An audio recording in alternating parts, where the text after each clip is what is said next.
This is TWIS, This Week in Science, episode number 518, recorded on Wednesday, June 10th, 2015. Making your brain tasty. Hey everyone, I am Dr. Kiki, and this is This Week in Science. Tonight we're going to fill your head with faster, better, stronger marksmen, sexist comments, and a little bit of Irish gold. But first...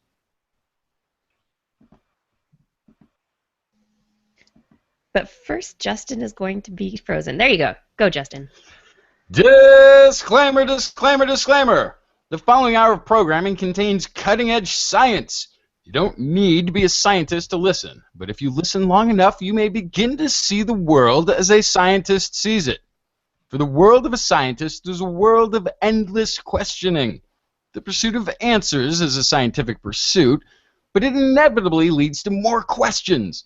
And more often than not, more questions part is the thing that the scientists are most excited about. There are likely things you have never questioned, questions that never occurred to you to ask, or questions that could not have occurred to you to ask because you didn't know there was something there to ask questions about.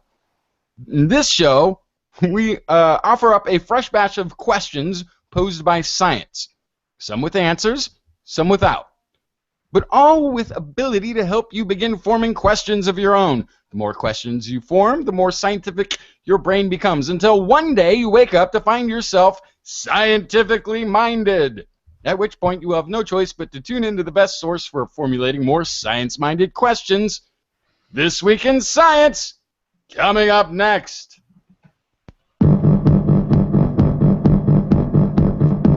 I've got the kind of mind I can't get enough. I want to learn everything. I want to fill it all up with new discoveries that happen every day of the week. There's only one place to go to find the knowledge I seek. I want to know what's happening. What's happening? What's happening this week in science? What's happening? What's happening? What's happening this week in science? Good science to Kirsten and Blair. And good science to you, Justin, Blair, everyone out there. It's another episode of This Week in Science. Thank you so much for joining us once again. Oh, we're bringing you all sorts of science. There's a lot of stuff out there this week. So much science. I had a hard time picking, but there were some juicy tidbits that I think are going to get the discussions flowing on the show once again, as we are wont to do every once in a while.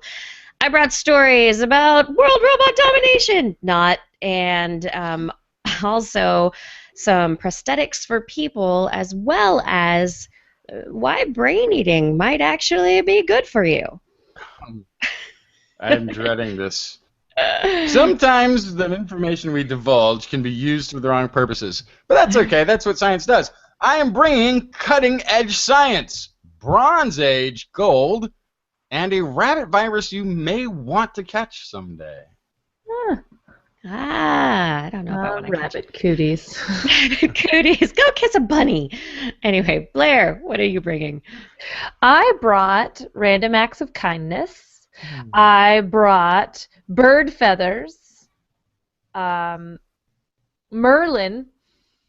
and the deadliest jellyfish in the world. Merlin, like the wizard? Merlin? You'll see. Okay, I gotta wait. All right, once again. Let's get this party started with a little bit of robot love. How about that? So this last weekend was the DARPA Robotics Challenge. It's an international competition, but it is looking for, it's kind of an annual competition. This last competition took a little bit over the last year and a half, 2 years actually, to kind of get to this part of the competition. But the idea is that there's a challenge, a specific challenge that DARPA sets out for roboticists to try and develop a robot that can just do it. own that challenge.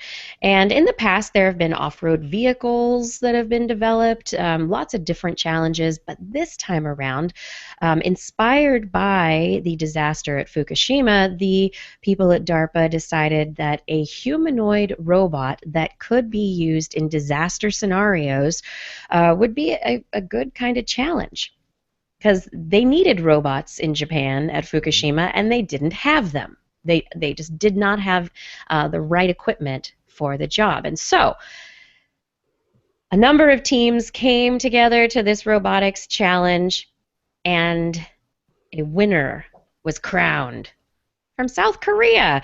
It's a group. The team's called KAIST, K-A-I-S-T, from South Korea, and they developed a robot called DRC Hubo. And it was a bipedal humanoid form. There were basically two general forms of robots, and they were developed off of pretty standard bases. These humanoid bases were used. There were a couple of outliers, but this is for the most part. There's the Atlas-based robot and then the Hubo-based robots. And so this DRC Hubo that KAIST came together with ended up taking home a $2 million grand prize. It did fairly well over 3 days of competition, winning with a high score of 8 out of 8, completing the challenge in 44 minutes and 28 seconds. The challenge was to drive up to a building, get out of the vehicle, and then be able to open a door and go into a building, turn a crank on the wall, and then there was a mystery surprise that the robots had to overcome. There was there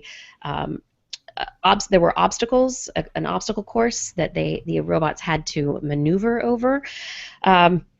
If you go look for videos of these robots competing, all I have to say is that we humans do not have anything to worry about yet when it comes to world robot domination. These were the most advanced humanoid robots in the world competing in this competition, and there are videos of them falling over, and the joke was made over and over again at the competition that if you want to stop the robot uprising, all you need to do is shut your door. Kiki, shh, they can hear you. Oh, I know. They're going to get better. I'm still stuck. There's a $2 million prize for winning this? Yes, a $2 million prize for winning and this these competition. robots, are they, say, big enough for a small child to fit inside? Yes, a small child could fit inside of one of these robots. I mean, I'm just saying. I think I may be entering next year. Nice.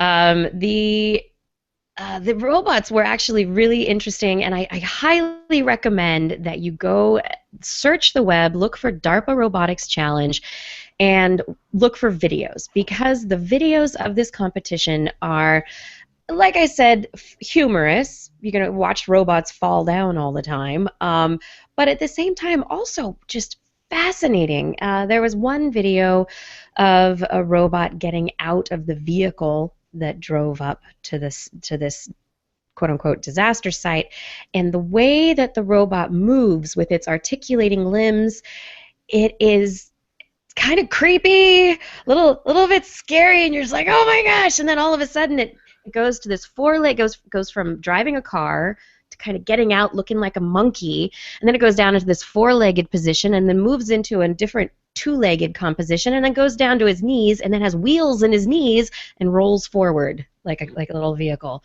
It was amazing, just amazing to watch. So I definitely recommend watching these videos. But once again, we don't really have to worry about the robots taking over the world yet. hopefully they will get a little bit better at what they're doing so that they can help us in disaster situations a little bit better. The second place team was IHMC Robotics, and they won $1 million, and Tartan Rescue came in third, taking home $500,000. And all of these teams put in a very, very good performance on day one of the finals, as well as the last day. And so it's interesting if you go to Spectrum, the IEEE Spectrum, they have coverage of this event, and the people who were there covering it discuss how the strategy of the competitors, how they were very cautious on the first day of competition because these robots, they're being in their bipedal mode, they're not very stable, and they do fall over a lot, and the last thing you want is your robot to fall over and get damaged the first day of competition. So there was a lot more caution on the first day and a lot more robots falling down by the last day because throw caution to the wind. Gotta make Robot it through falling the on its challenge. face. More like DARPA, am I right? Oh dear. That's awesome. Yeah, as Ben Rothig is saying in the chat room, go home, robots. You're drunk. Exactly.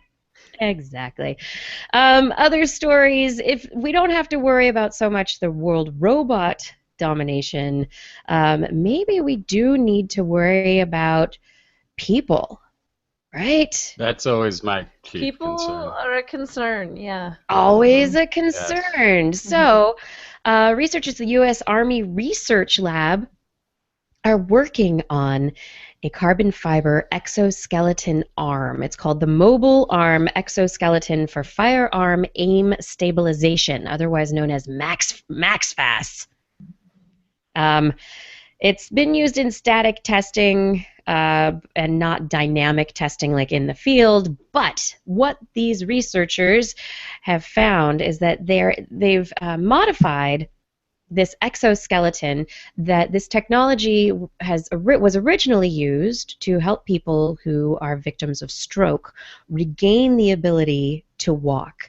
And the exoskeletons, they're also used to help people with Parkinson's disease and other diseases that cause nervous tremors, where the arms move sporadically. And so the algorithms that this exoskeleton uses, it measures the tremors in the arms or legs in order to apply pressure back against the arm to create a feedback loop that the brain can feel the feedback and be able to better its performance and become more accurate. And so this technology has helped people learn how to walk again. But now what they're doing is helping people learn how to shoot a gun. Because, if you're holding a gun and your hand has, some wiggle to it, right? Learning how to sight down the gun, the barrel of the gun, son of a, and the tremors happen. The exoskeleton will then pressure the arm against those tremors and help in a more rapid fashion get people to be better marksmen more quickly. And it seems to help it so that they don't just do better while wearing the exoskeleton, but it does train them so that they become generally better marksmen.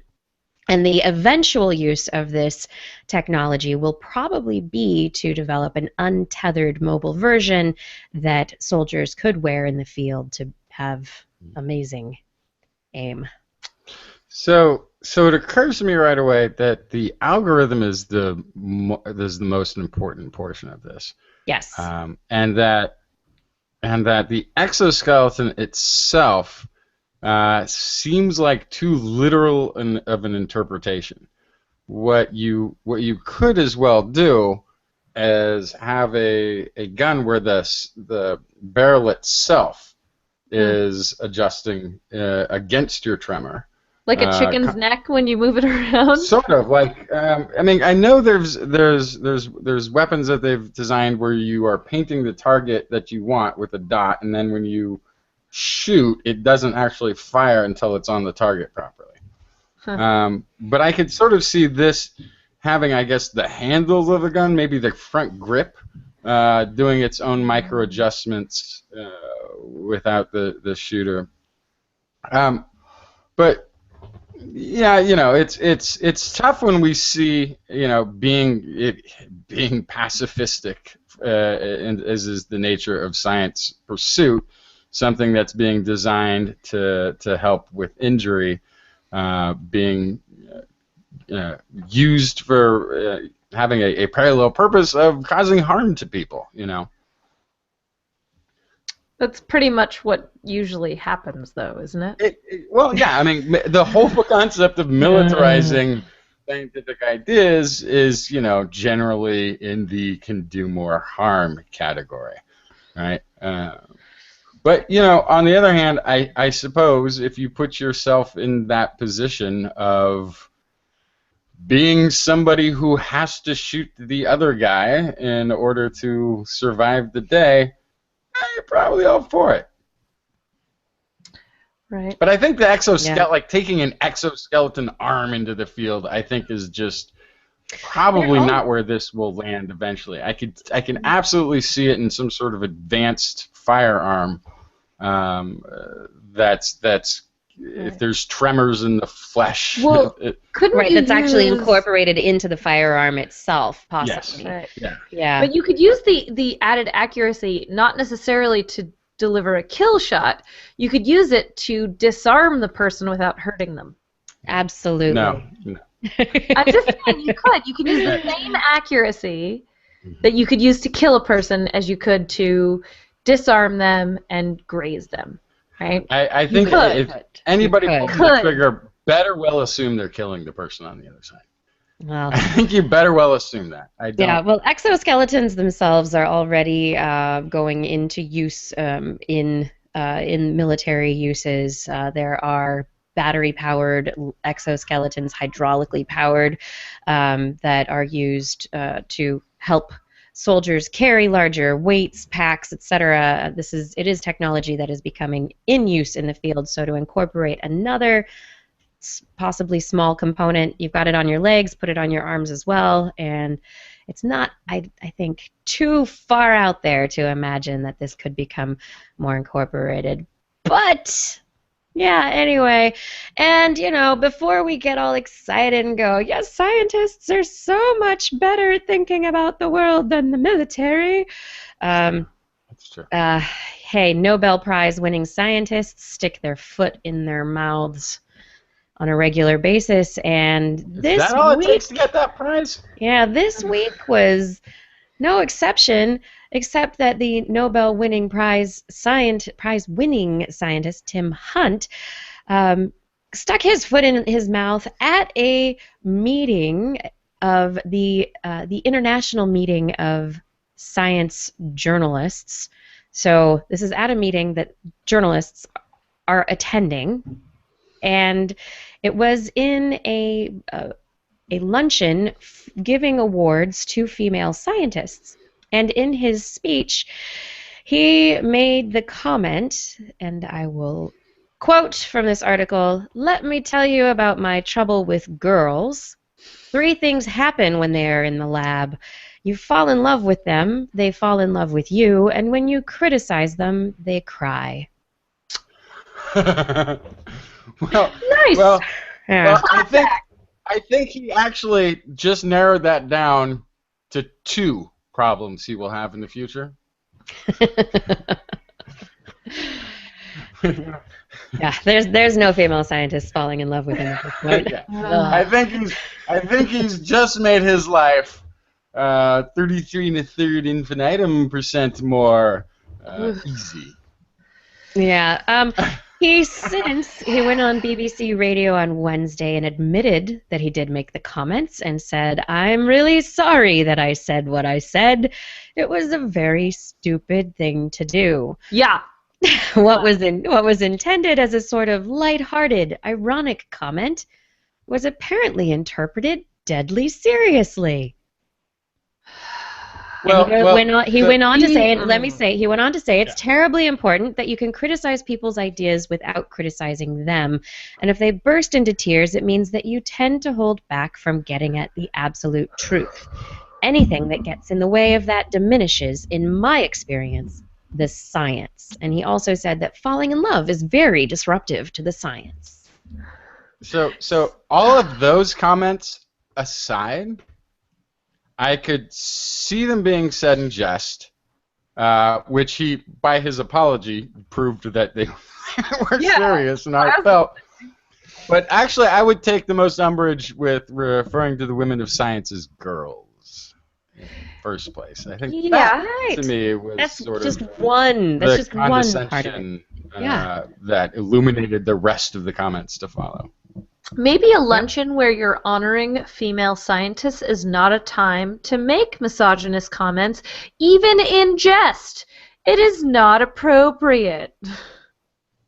Yeah, I don't know. The whole thing gets at an undercurrent of sexism within the science institution, where even people who are supportive of women in science, and he has people defending him from the Royal Society, of which he is a member, that he has worked on panels in which there are efforts being made to give honors to women in science, to bring more women in science into the sciences. So he's obviously working in it, but there is something there's a disconnect between the, hey, we're going to make sure we give women honors, and how you work with people on a daily basis.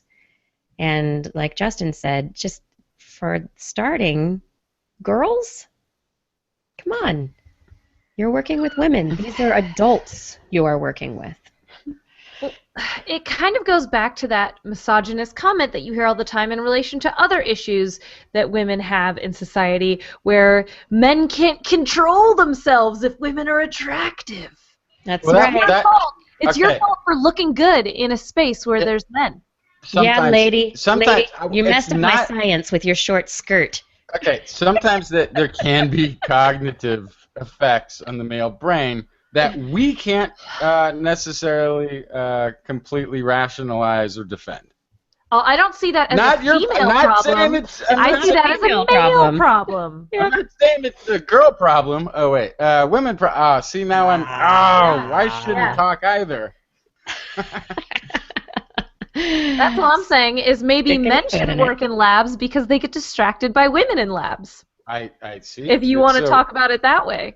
So you're right. So men, we're gonna. Oh wait, no, we can't. Men will. Oh no, men will what? The world will never know. The world will never know. Oh, good. Was I frozen for that part? Off. You were frozen. The internet just stopped. Oh, the internet was like, was... I feel something really controversial coming on. I'm just going to cut the internet. Google just blocked my misogynistic rant there. So good on you, Google. Wise. Thanks for looking out. Yeah. So, people in the sciences, both men and women, are upset at the comments that were made, and there is a big conversation happening. And this is not the first time that someone has made such comments, but it is always enlightening when somebody in such a esteemed position makes these kinds of comments. You go, okay, are we still having this conversation? Yeah. Twit Refugee said in the chat room, this isn't science, this is human office politics. And that's exactly what it is you've seen the same problem in so many offices over the years. Kind of felt like maybe we were moving out of this, but it sounds like it's still in a lot of people's minds, which is a bummer. So maybe not, though. I don't know the age of this scientist, and I don't want to say 72. He's 72. Okay. We're moving out of it. No, look, still around. We're not still seeing this. This guy is a contemporary of Mad Men. Okay. Right. Like, so, Right. so, Right. so Fair let's point. let's It's just a generational issue. let's just keep that in perspective. Okay. Definitely, that's a very important variable to consider. And now all of a sudden I got to take back that referring to women as girls. When you're 72 years old, Everybody's a 50-year-old woman looks like a girl. Okay, this is just No. perspective issue. That's all it is. All right. Well, I hope we put this in a little perspective. This is This Week in Science. Justin, tell me something interesting.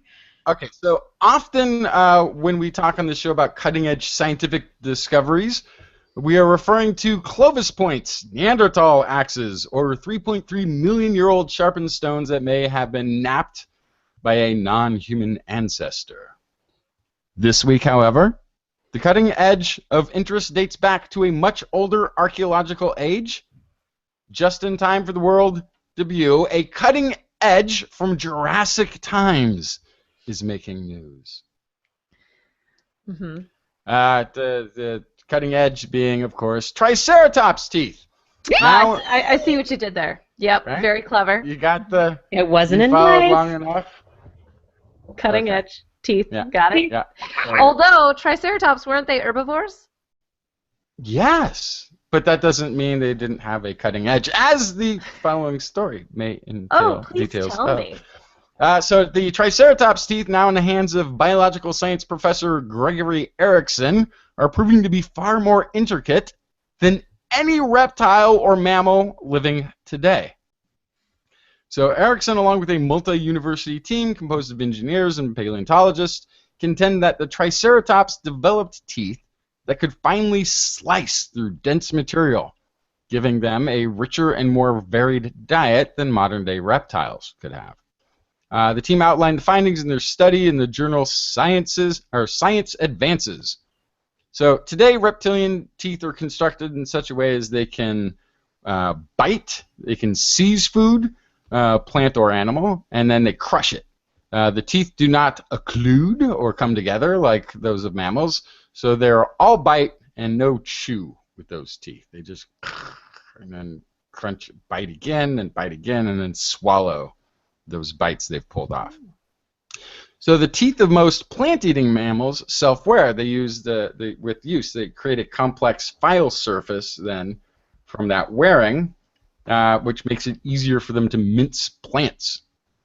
So this is a quotey voice, it's just been assumed that dinosaurs didn't do things like mammals, but in some ways they're actually more complex, Erickson said. So then enter Brandon Crick to the picture, assistant professor of mechanical engineering at Lehigh University, specializing in a relatively new area of science called tribology. Tribology is the science of how tattoos turn out while being given during a drum circle. No, that's not it. Tribology is the science of how surfaces of materials interact while they are in motion. Erickson and Crick, accompanied by scientists at University of Florida, University of Pennsylvania, and the American Museum of Natural History, set out to find out exactly what these teeth were made of and how they worked. Erickson began by cutting open teeth from museum specimens collected around North America to get a look at the interior. He discovered that Triceratops teeth were made of 5 layers of tissue. That's 5. In contrast, horse and bison teeth, which are considered to be the most complicated sort of teeth ever to evolve, have only 4 layers. 1 less layer of tissue in the teeth. Crocodiles, other reptiles, only 2 layers of tissue in their teeth. So, Cody voice again, each of those tissues does something, Erickson said. They're not just there for looks, which, of course, you wouldn't be able to tell unless you cut into them. While Erickson examined the tissue, he also sent samples to Crick to determine what each did and how they worked in concert to allow these animals to slice plants. Crick was able to mimic how plants moved across the teeth by scratching the teeth and measuring the tissue wear rates. What Crick and his team of engineers, including Lehigh graduate student Mike Sidebottom, found was that the material properties of the teeth were remarkably preserved for being 66 million years old. If you took these dinosaur teeth and put them in a cow, for example, they would work, Erickson said, seeming to underestimate the difficulty of creating bovine dentures. I mean, we need a whole new method of establishing the vertical dimension of occlusion for that to be possible. A sophisticated three-dimensional model was developed to show how each tissue wore, with use in a strategic manner, to create a complex surface with a raised area in the middle, much like the example given here is of fighting knives and swords on each tooth. So this served to reduce friction during biting and promote efficient feeding. The 3D wear model developed for this project is inspiring new engineering techniques that could be used, I guess, for making better fighting knives and swords. I don't know. Paleontologists challenge us with an interesting engineering problem, and now we have a wear model that can be used to design material systems with optimized wear properties and surface features for many applications, Crick said. And the question remains, though, is this a prevalent dental structure amongst dinosaurs? Because, of course, this is the only first dinosaur tooth apparently they have focused in on with these new techniques. So Crick and Erickson intend to explore this further by examining other reptilian dental records and structures, as well as more dinosaur teeth. Nice. Yeah. So from dinosaur teeth to, well, we got more. I got all archaeology today, it looks like. Archaeologists at the University of Southampton, in collaboration with the University of Bristol, used a new technique to measure the chemical composition of some of the earliest gold artifacts found in early Bronze Age Ireland. What they found was that while the artifacts were indeed of Irish origin, the gold used in them was not. Where could it have come from? Where could the gold in Ireland be from? I know you're thinking leprechaun, right? That was the first. That was the first place that my head went. That leprechauns and that. Pot of gold at the end of the rainbow. The findings show that the 4,500-year-old objects, which I suppose that's when the Bronze Age happened. Now, I guess that's Bronze Age, 4,500 years ago. The findings show the 4,500-year-old objects were actually made from imported gold, most likely to have come from Cornwall, which, if you're not at all familiar with Britannia, that would be southwest portion of the UK, which is kind of close to Ireland, but not connected by land. Lead author Dr. Chris Stanger says, this is an unprecedented, particularly interesting result, as it suggests that Bronze Age gold workers in Ireland were making artifacts out of materials sourced from outside the country, despite the existence of a number of easily accessible and rich gold deposits found locally. States it's unlikely that knowledge of how to extract gold didn't exist in Ireland. As we see large-scale exploitation of other metals, it is more probable that an exotic origin was cherished as a key property of gold and was an important reason why it was imported for production. So there's a little bit of a presumption there that you can, maybe mine iron or something else, other metals, but have, but gold could escape you. But I kind of get the imported aspect of it too. But I don't know enough. I don't know if they found any locally sourced gold. So that question is still out there. Researchers use an advanced technique called laser ablation mass spectrometry to sample gold from the 50 early Bronze Age artifacts in the collection of the National Museum of Ireland, such as basket ornaments, discs, and necklaces. They measured isotopes of lead in tiny fragments and made a comparison with composition of gold deposits found in a variety of locations. After analysis, the archaeologists concluded that the gold in the objects most likely originated from Cornwall rather than Ireland. And possibly... Who knew? They say it was possibly, the gold itself was possibly extracted and traded as part of the tin mining industry. So part of me then also wonders if in Cornwall thought they were just selling tin, but were accidentally selling gold ore. I doubt that. And that's like, yeah, good. Bring us all the tin you got. We can't get enough tin around here. Let me tell you. Dr. Stanger says perhaps what's most interesting is that during this time, compared to Ireland, there appears to be much less gold circulating in Cornwall and southern Britain. implying gold was leaving the region because those Yeah. who did mine it felt it was of more of a value as trade bait rather than as something they'd want to hang on to. They don't need it around. They're producing it. They're mining it. So they don't need to keep it around. They think, hey, we'll get more. We mine it. All we got to do, we'll get more. And then you trade it for something that you don't have in the region. And you're like, all right, we can get better stuff. This is what we're doing. Well, yeah, and but so we sort of think of gold as having economic value, like intrinsic to it. But it doesn't have that, and it's Yeah, we apply it to them, and so part of it might have been too. There's different ways that gold was valued. Like gold is perhaps also valued for sort of supernatural or spiritual or religious belief-based sort of value it may have.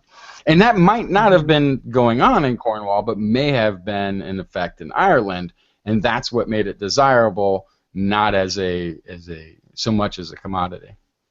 Yeah, and I can't help wonder. I mean, gold is a very soft metal, and so it did eventually end up becoming used as coin. But I just wonder if that stemmed from not just the value that people gave it, but also it was easy to make into coins. And it was light too. It's very light. It's light. It's not a super heavy thing that's going to weigh you down. Yeah. And just to that point, Dr. Alistair Pike, co-author from the University of Southampton, added, the results of this study are a fascinating finding.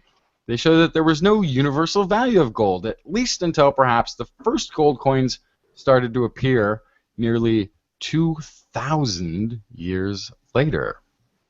Prehistoric economies were driven by factors more complex than the trade of commodities. Belief systems clearly played a major role.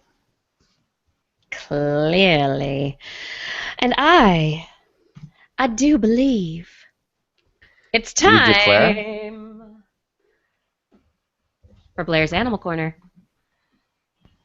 She loves our creature, cried and small. Biped, millipede, no pet at all. Wanna hear about animals? She's your girl. Except for giant pandas and squirrels. Then I'm going for her. All right. I have a riddle for you guys. I just made it up. Are you ready? What's the difference between a blue feather and a blue t-shirt? What's the difference between a blue feather and a blue t-shirt? They're not the same thing? That's true. The t-shirt fades when you wash it. Oh, very good, very good. So, researchers recently looked at the structure of color in bird feathers, how it creates hue without dye or pigment. So we turn things different colors with dyes and pigments, but the bird's feathers make their color by an intrinsic structure. So because it's a structural color, the color never diminishes, it never fades. And if you change the structure, you can change the color. So we talked a long time ago about color structure in, I believe it was geckos? Or was it chameleons? I forget. It was a lizard. Chameleons. Chameleons. And we've also talked about color structure in octopuses. Right. So octopuses are a little different because they have the chromatophores that expand and attract, and so they have these color cells that are always the same color, but just they're either big or small. But with the chameleon, they had this, they actually changed the structure of these cells and these proteins in their skin to make light reflect differently. And so that's basically what's going on in these feathers, is that the proteins are a structure that causes it to have this intrinsic color to it. So University of Akron, they did a study there to try to figure out how to harness this in other kind of medias, I guess, besides feathers. And so they think that potentially they could be able to produce synthetic particles that mimic the packets of melanin that are found in these feathers. And so not only, like I said, does that mean that they could make a color that never fades, but that also means you could make a color that you could later change, which is the part that kind of breaks my brain a little bit. Yeah, I just went, wait, what? Yeah. I mean, I was imagining, you know, you can, if you create pigment packets like we have in the feathers, and you could incorporate them into, say, thread or a material that you're using for making clothing, you would have a color that would never fade because it would be structurally embedded within that fabric. Paint, same kind of thing. You have paint that never fades because it is this structure that gets locked into the surface of whatever you've painted. But how do you change the color? So they didn't go very deeply into it. They're still experimenting with it. But basically, they think that they can make a structural color out of definitely environmentally friendly materials, which is a plus, right? Yeah. But you could make it out of something that the color would change depending on the environment, or that you could initiate a change in structure that would change the color.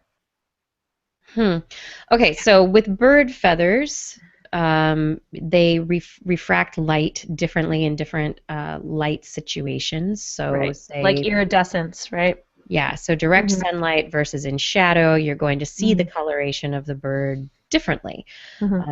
So that would be kind of fun for a car or something. You drive different places and the color of the car kind of Or as Ed in changes. the chat room points out, a tattoo that changes color. Or a tattoo that changes color. That would be really neat. I get that, but yeah, having it structurally change to create a different color. That's like, Yeah. what? So I guess it depends on the material that you make it out of. Is you could make it out of a material that you could alter the structure somehow. So I bought a blue shirt, then I dried it, and now it's green. It'll let you know. This is how you know. All the fibers all. I was thinking more like you shrunk. You shock it with an electric current, and it would adjust the structure. That's more what I was thinking, but that's they didn't outline that yet. They're still doing experiments on this, but basically they want to be able to make structural color out of more things, which I think is just a fun thing to think about. And to use that kind of biologically inspired basis of bird feathers, learning about the nanostructures in bird feathers to inspire this. That's pretty cool. Now that was awesome. Now something that I find even more cool is talking about morality in animals. So this is always one of the #1 arguments that I get for people that don't believe in evolution and don't believe we are animals, is that they believe that morality is something that is uniquely human. Now we've talked on this show about altruism a lot. Yeah. Right? Altruism is when you help someone else in your family group, community, some sort of relation to you in a way that comes at a cost to you, because ultimately it will pay off in the future, whether that's that someone will help you when you are in need, or whether that animal is related to you so your genes still get some plus out of the deal, right? That's altruism. Now this recent study... We've even seen that in E. coli, right? We've seen bacteria acting altruistically. We have? We have. Well, we've covered this in the past, yeah. Maybe I missed that show. Yeah. Colonies that are near the brink of starvation, the outer E. coli will pass nutrients into the inner core to make sure it's well fed, even as they begin to starve out. Right. And then we've also heard lots of studies recently specifically about rats and about them helping each other when they could be escaping a bad situation, or recently passing up chocolate to save a drowning rat, right? That is an altruistic decision, because then that chocolate's gone. That came at a cost. Now, this recent study is looking at prosocial behavior. So prosocial behavior is when you do something to help another individual, but it has no benefit or cost to yourself. So that's basically, you're on your way, you're not running late, you're taking a leisurely stroll down the street, and you see an old lady that needs help crossing the street, and you help her cross the street. No cost to you. You don't have anywhere to be, but you helped that old lady cross the street, right? So that's prosocial behavior. We see it a fair amount of times in human society, perhaps not as much as we'd like. We have that, random acts of kindness stuff. But there's been a lot of discussion about whether true prosocial behavior, not influenced by stress, which is another important part of this equation, happens in other animals. And so, again, we're looking at rats, our good friend the rat. So in a study, they wanted to see if rats act prosocially with no benefit for themselves, and they wanted to find out kind of what influenced this prosocial behavior. So what they did is they assigned two different rats different roles. One was the helper rat, the other they called the partner rat. So the helper could make one of two choices. One choice was the selfish choice, they opened a door and they got a food reward. In the prosocial choice, they opened another door, they received the same amount of food, but then their partner rat also received the same amount of food. So the helper rat got the same amount of food either way, and so it did not come at any cost. They were also not very hungry, they were well fed, they were not stressed. But it has the opportunity here. The rat has the opportunity to be a provider, in effect, right, for the other rat, if they so choose. So, and this gets more complex. So about 70% of the time, the helper rats made the choice leading to a food reward for both of them. 70%. Only one out of, again, small sample size, 15 rats were tested, only one made selfish choices consistently. Narcissistic rat. So even though the partner, the one asking, hey, if you hit that door, I'll get food too, even though they weren't able to control any of the doors, they were able to show the helper rat what they wanted them to do. So the partner rats previously saw which door the helper rat had to go to get the partner rat food. And if they reached towards that door, the helper was more likely to do that. So if the partner rat was not reaching towards the door that led to them getting food, the helper didn't develop a preference for that side. So that means basically the partner rat was asking for help. Yeah. And if they didn't ask for help, the helper rat didn't know the partner rat needed help. You can see that, right. You can allocate that to human society too, that if someone doesn't ask for help, you don't always know they need it. Mm-hmm. So here's where it gets even more crazy. That's why I love this study. They took it so many steps further. So the next step was to figure out, what if someone asks you for help, but you can see they don't need it? Would you still help them? If you saw someone begging for change on the side of the road and they were doing it next to their Mercedes, would you give them change?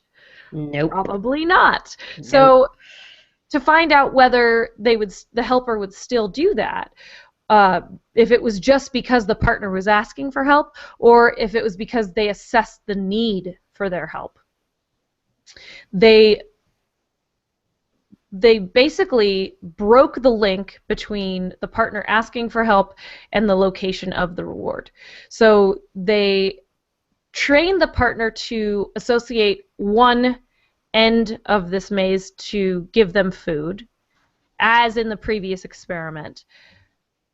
But the partner then got food rewards on both sides. So no matter what the helper did, the partner got the food reward. And so the helper disregarded the partner's preference. Right. It didn't matter what the partner liked or wanted. Yeah. So the helper kind of could see that, they assessed it, and even though the partner was going, no, no, no, the left, buddy, the left, that's the way I get my food, the helper's going, you're crazy, and it went to the right anyway. I can go over here. I know I can get it over here. It's fine. It doesn't matter, dude. Trust me. So that means, okay, so these prosocial choices, they're happening because the partner is asking for help, but also because the helper is assessing the partner's need and then can kind of combine all of this information and do what is best for both of them. So this is really complex behavior in a rat. It's very complex. Yeah. This is, I mean, we're going beyond just helping somebody under stress. We're going beyond helping, this is just doing things for the good. Yeah. So it's not complex for a rat. Rats are just more complicated than you thought they were. So, and this is what I love, is that at the end of this article, the person writing the article goes, do these observations mean that rats share the higher values of humans? Higher values. That's immediately putting it on a...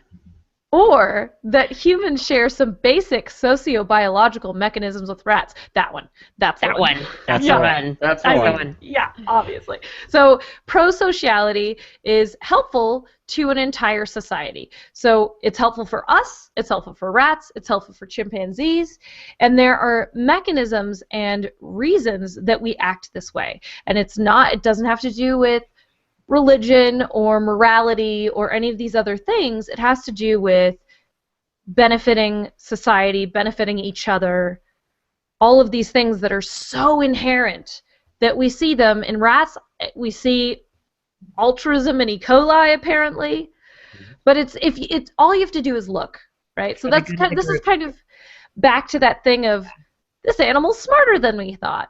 This animal has higher values than we thought. Right? So all you have to do is know how to look. So this is a perfect example of setting up an experiment, being able to kind of separate out all these different motivators within this experiment, and then really be able to see what's going on in this social structure of rats. And I love it. I think it's awesome.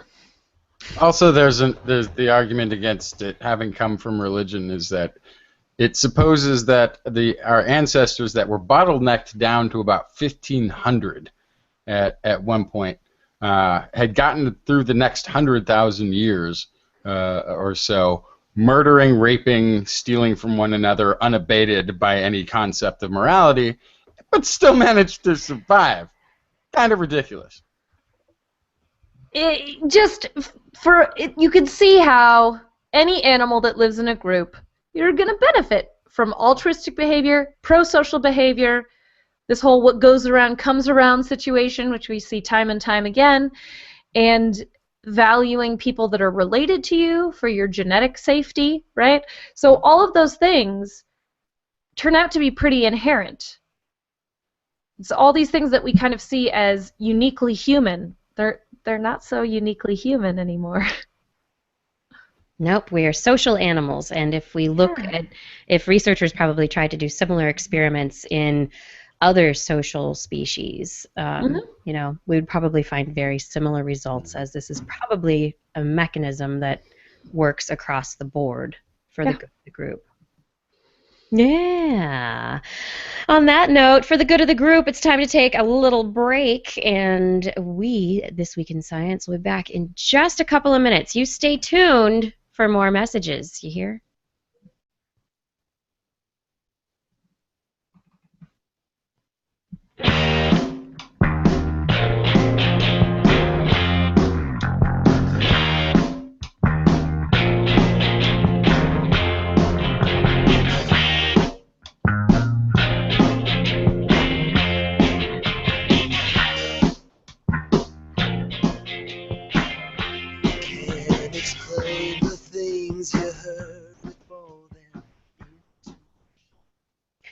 Hey everyone, you like TWIS? Well, a lot of people like TWIS. It's really cool. We got nominated for an award. We've been nominated for an award in the category of Science and Medicine for the Academy of Podcasters. If you go to academyofpodcasters.com, you can check out the awards and all the other nominees. How interesting. How exciting. We're very excited. Thank you. Thank you for listening, and thank you for nominating us. Very excited. TWIS also has merchandise that you might enjoy if you like the show. Why not wear one of our hats, a shirt, a bag? I don't know, buy a Christmas ornament? I mean, there's time. You can head over to twis.org and look for our Zazzle store. It's Zazzle. There's a link in the main header bar on our website. Once again, twis.org. Check out that Zazzle store to get some good-looking, science-y stuff for yourself or a friend.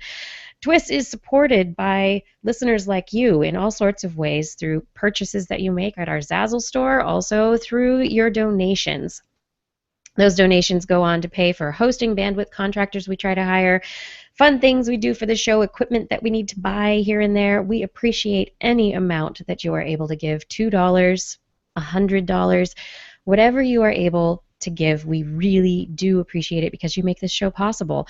We currently accept donations in a couple of ways. We have PayPal buttons first all over our website, so you can head over to twis.org and look for the PayPal buttons, click, and it's a pretty easy process just to follow that process. Second, we've started a Patreon account, Patreon. It's like being a patron for the stuff that we create. So patreon.com/thisweekinscience. You can go to our account and sign up, support us at your chosen level of support, and we'll send you some free stuff, possibly. Whatever your preference, go to the website, check out the most recent episode, comment on the show, and make a donation. But if you can't afford a donation, we get that too. We can always use your help to get more people listening to and watching TWIS. Let's build the TWIS minion army. Use your social networks for science. That's right, social science, right? Tell people to tune in to TWIS. We thank you for your support. We really could not do this without you. Your guru assures if you follow his regimen, you will become a most excellent specimen. The power to live on and on for all days is right at your fingertips if someone pays. He says that his aura will keep you alive for 3 easy installments of $10.95. The device he uses sucks out the... And we're back with more This Week in Science. I have to quickly at the top of the second half of the show point out that while I may have sounded like I was giving a passive perspective for the age of Professor Hunt in the earlier story there, Kiki, Ed from Connecticut in the chat room, who is a contemporary of Professor Hunt age-wise, points out that it's not an excuse. He himself was offended by those comments. So. Well, no pass. No pass. You may not pass. You may not pass. That offends people of all ages. Oh, dear. Justin, tell me about bunny wabbits. Okay, so this is people with cancer, such as leukemia and multiple melanoma, have it pretty bad already. So why would University of Florida researchers consider giving them a rabbit virus as well? While it may sound like mad science, the discovery may have patients hopping down the bunny trail of recovery. The traditional treatment for patients with blood cancers is a harrowing bone marrow transplant. This approach can be both curative and caustic as it replenishes marrow lost to disease or lost to chemotherapy, but raises the risk that newly transplanted white blood cells will attack the recipient's body. Now researchers are saying that my oxoma virus found in rabbits can do a double duty, quelling unwanted side effects of bone marrow transplant and destroying the cancer cells themselves. Wow. It's one of those, how did they figure this out? So that's amazing. Yeah, the virus could be especially helpful to patients who have recurring cancer but cannot find a suitable bone marrow donor, says Christopher Kogel, MD, study's lead investigator and an associate professor at the University of Florida. Bone marrow transplants from partially matched donors carry about an 80% risk of graft versus host disease. And my Oxoma treatment, that's the rabbit virus, would address that, Kogel says. My Oxoma virus also could improve blood marrow transplant options among African Americans and the elderly. These patients are less likely to find fully matched bone marrow donors, which raises the risk of that graft versus host disease. My Oxoma is one of the best strategies because it is effective but doesn't affect normal stem cells, he says. During laboratory testing on human cells, the process worked this way. The Myoxoma virus is attached to a type of white blood cell known as the T cell. The virus-laden white blood cell can then be delivered as a part of a bone marrow transplant from a donor. That's when the virus gets activated and goes to work. It blocks the graft versus host disease, right? Wow. And the complications of this bone marrow transplant stemming from graft versus host disease can be anything from skin rash, shortness of breath, abdominal pain, jaundice, and muscle weakness. In severe cases, these complications become fatal. White blood cells then deliver Myoxoma virus to cancer cells, which are then killed off by the rabbit virus. Findings were published in the April 22nd edition of the journal Blood. After successfully testing the process with human cells, researchers are now studying its effectiveness in a mouse model. So now we know this works in human cells. So is it going to work in living organisms tested in the mice? And if so, then we move on and on in the research. Yeah. Yeah, it says this is called. Well, it's one of the. Wow. It says the virus killed cancer cells I grew in my lab and spared normal blood stem cells. That is. Again, I know we try to avoid doing the cancer cure stories as much as we possibly can because there's so many of them and they're always awaiting further and further and further research. But it's so unusual, though. This one is. It really is. It's I mean, talk about finding the cure for something in nature. This is not a place I would have thought to look. No. That's amazing. That's so fascinating. So fascinating. I love the aspect of the story here that the researchers met randomly at a coffee kiosk.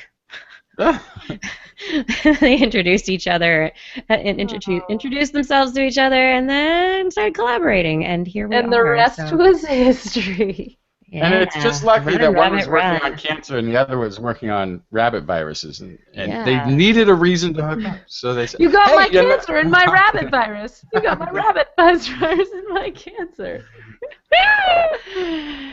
Hey, the rabbit virus destroyed my cancer. I have no project to work on. Oh, wait a minute. Oh, wait a minute. Yeah. Wait a minute. Amazing. Amazing.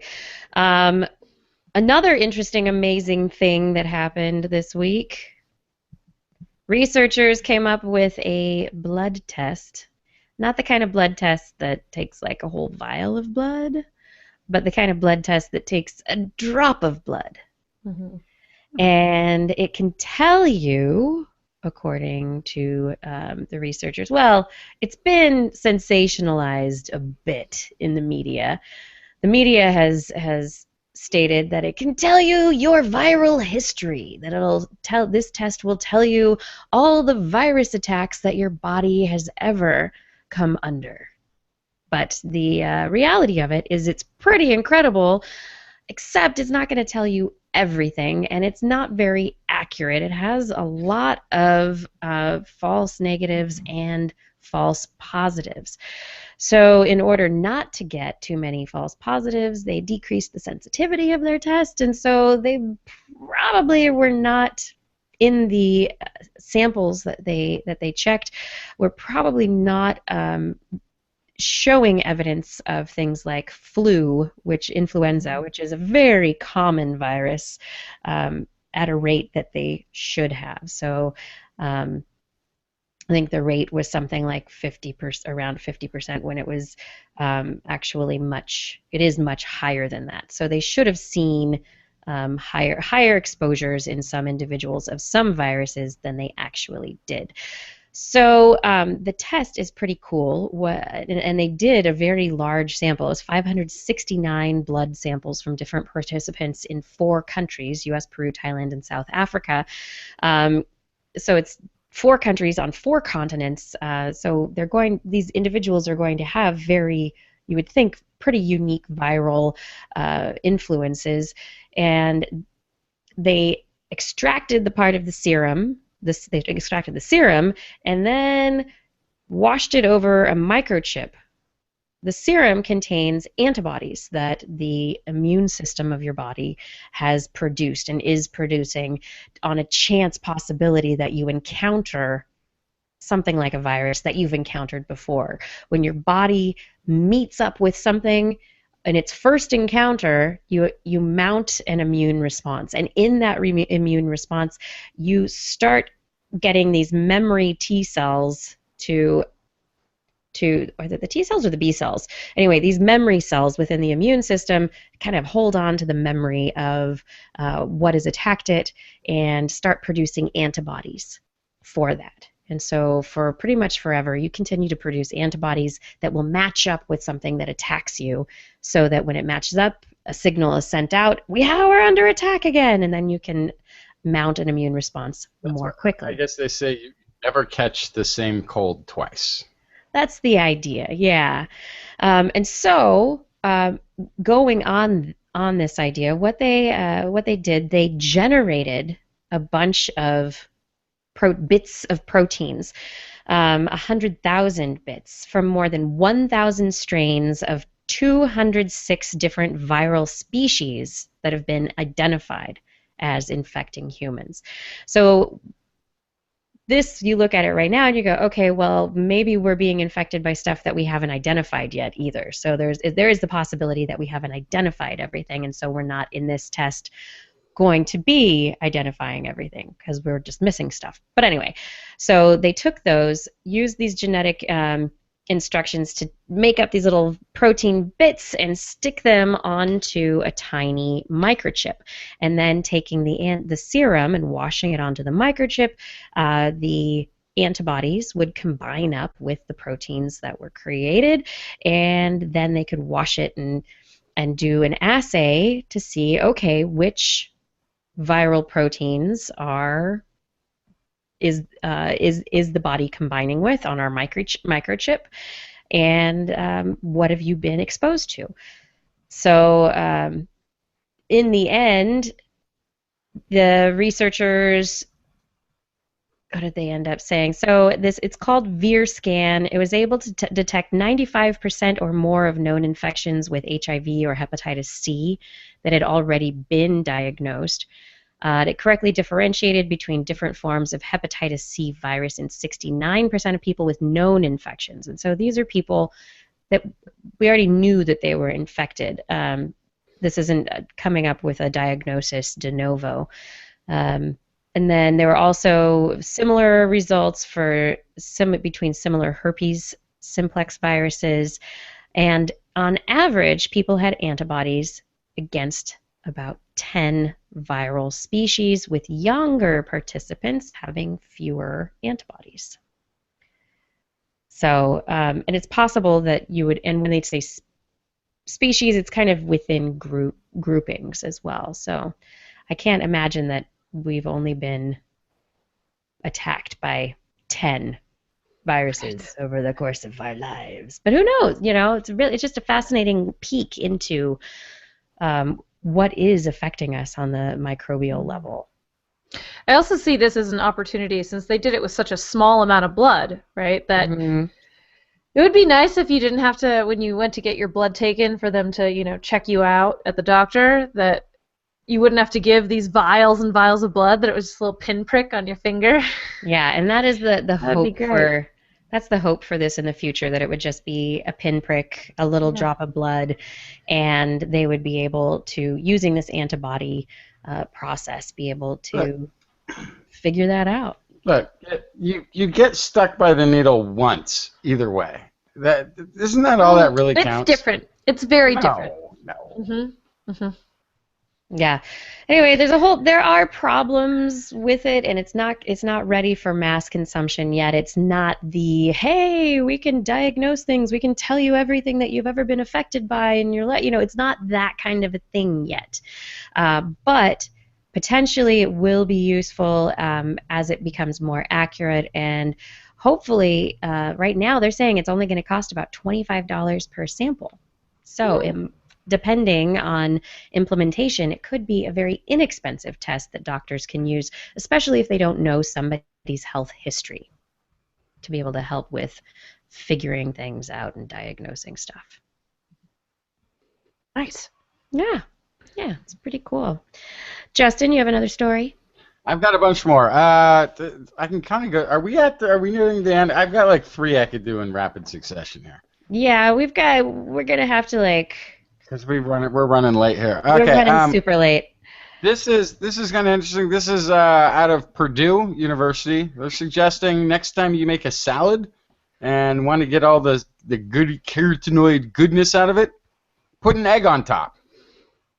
This is in the study. 16 participants consumed raw mixed vegetable salads with no eggs, a salad with 1.5 eggs, and a salad with 3 eggs at different times. All salads were served with 3 grams of canola oil.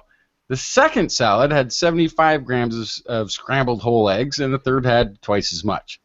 The absorption rate of carotenoids was 3.8-fold higher when the salad included 3 eggs compared to no eggs. So what they're sort of getting at here is that some of the fats in the egg are possibly transporting or allowing digestion of the carotenoids or absorption of it. So next time you think salad is all you need, throw an egg on there. Why not? I had always been told it was the protein. Protein is what it. It could be, but maybe. This sounds good. I'm in Portland. Instead of put a bird on, it's always put a bird on it. Right? Put an egg on it. Put a bird on it. Put an egg on it. There you go. Oh my goodness. Interesting kind of psychological study came out. In college, you always wanted to just, either listen to your lectures while you were sleeping or put your book under your head while you slept with the hopes that you would just learn through osmosis. That's how I did somehow. Yeah. That's how I dropped out of college. Well, there is a sleep training method that people have used to enforce fact-based memories, action-based memories, and even emotional memories. It's called targeted memory activation. It's never been demonstrated for working on changing people's long-standing implicit biases. So getting people to learn that maybe they're or retrain themselves about the biases that we grow up with or that we learn through time. In this study, they took a group of 40 white male and female university affiliates and then measured their biases with an implicit association test. And so they were able, in that test, it's a rapid fire sorting test where you have to sort male or female, black or white faces, different associations, whether they're related to engineering, a female with a word like biology, and then you tap yes or no, or, the different sorting as a result of it. So things related to science, and with being good or being bad, and the scores represent biases about gender and race. And so they established that, and then they did a training session where they showed images like the picture of a woman and the word science to try and give some kind of counter bias training to the people. And so while doing that, they listened to tones that beeped or made sounds at the same time as they were looking at the pictures, so that there was an association between the image that they're learning and the sound. And then they tested them again, biases were reduced. So the training with the association of the sound had a significant effect on these implicit biases. Now, knowing this, what they then did is they invited some of the individuals to sleep for 90 minutes. Here, take a nap for 90 minutes. And not all of them, not everybody decided to take a nap, but for the people who were sleeping, while they were sleeping, the sound for the training association that they had just had was played while they slept.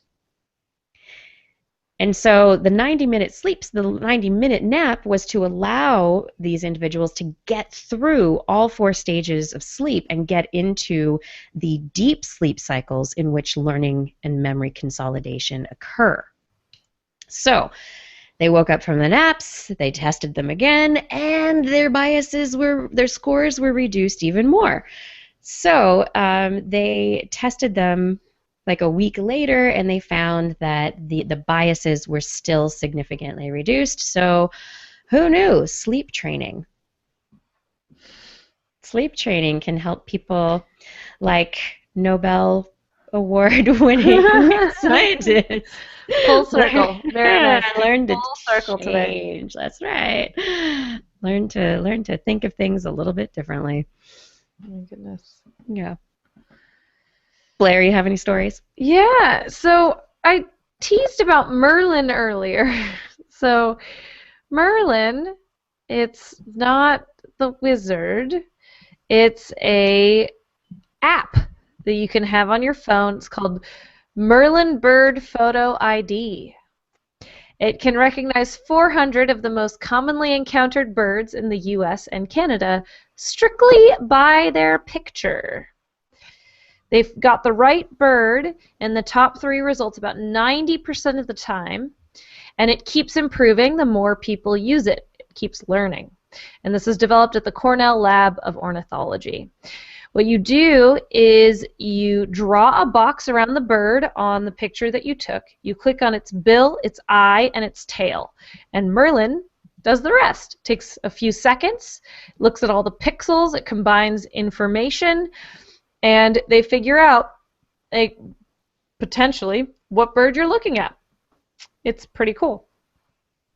I think it's also great for those of us who are absolutely horrible at bird watching.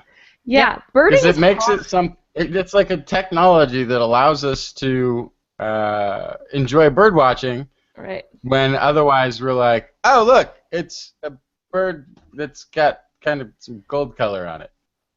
So it's there's another bird. It's a gold stuff bird on it, and I'm sure that people like you who are not necessarily, not expert bird watchers, where you don't go, I know exactly what that is. That's blah, blah, where you can identify every species that you see. I'm sure that with this app, those users will be helping it to learn, because they will let the app know when it's gotten something wrong.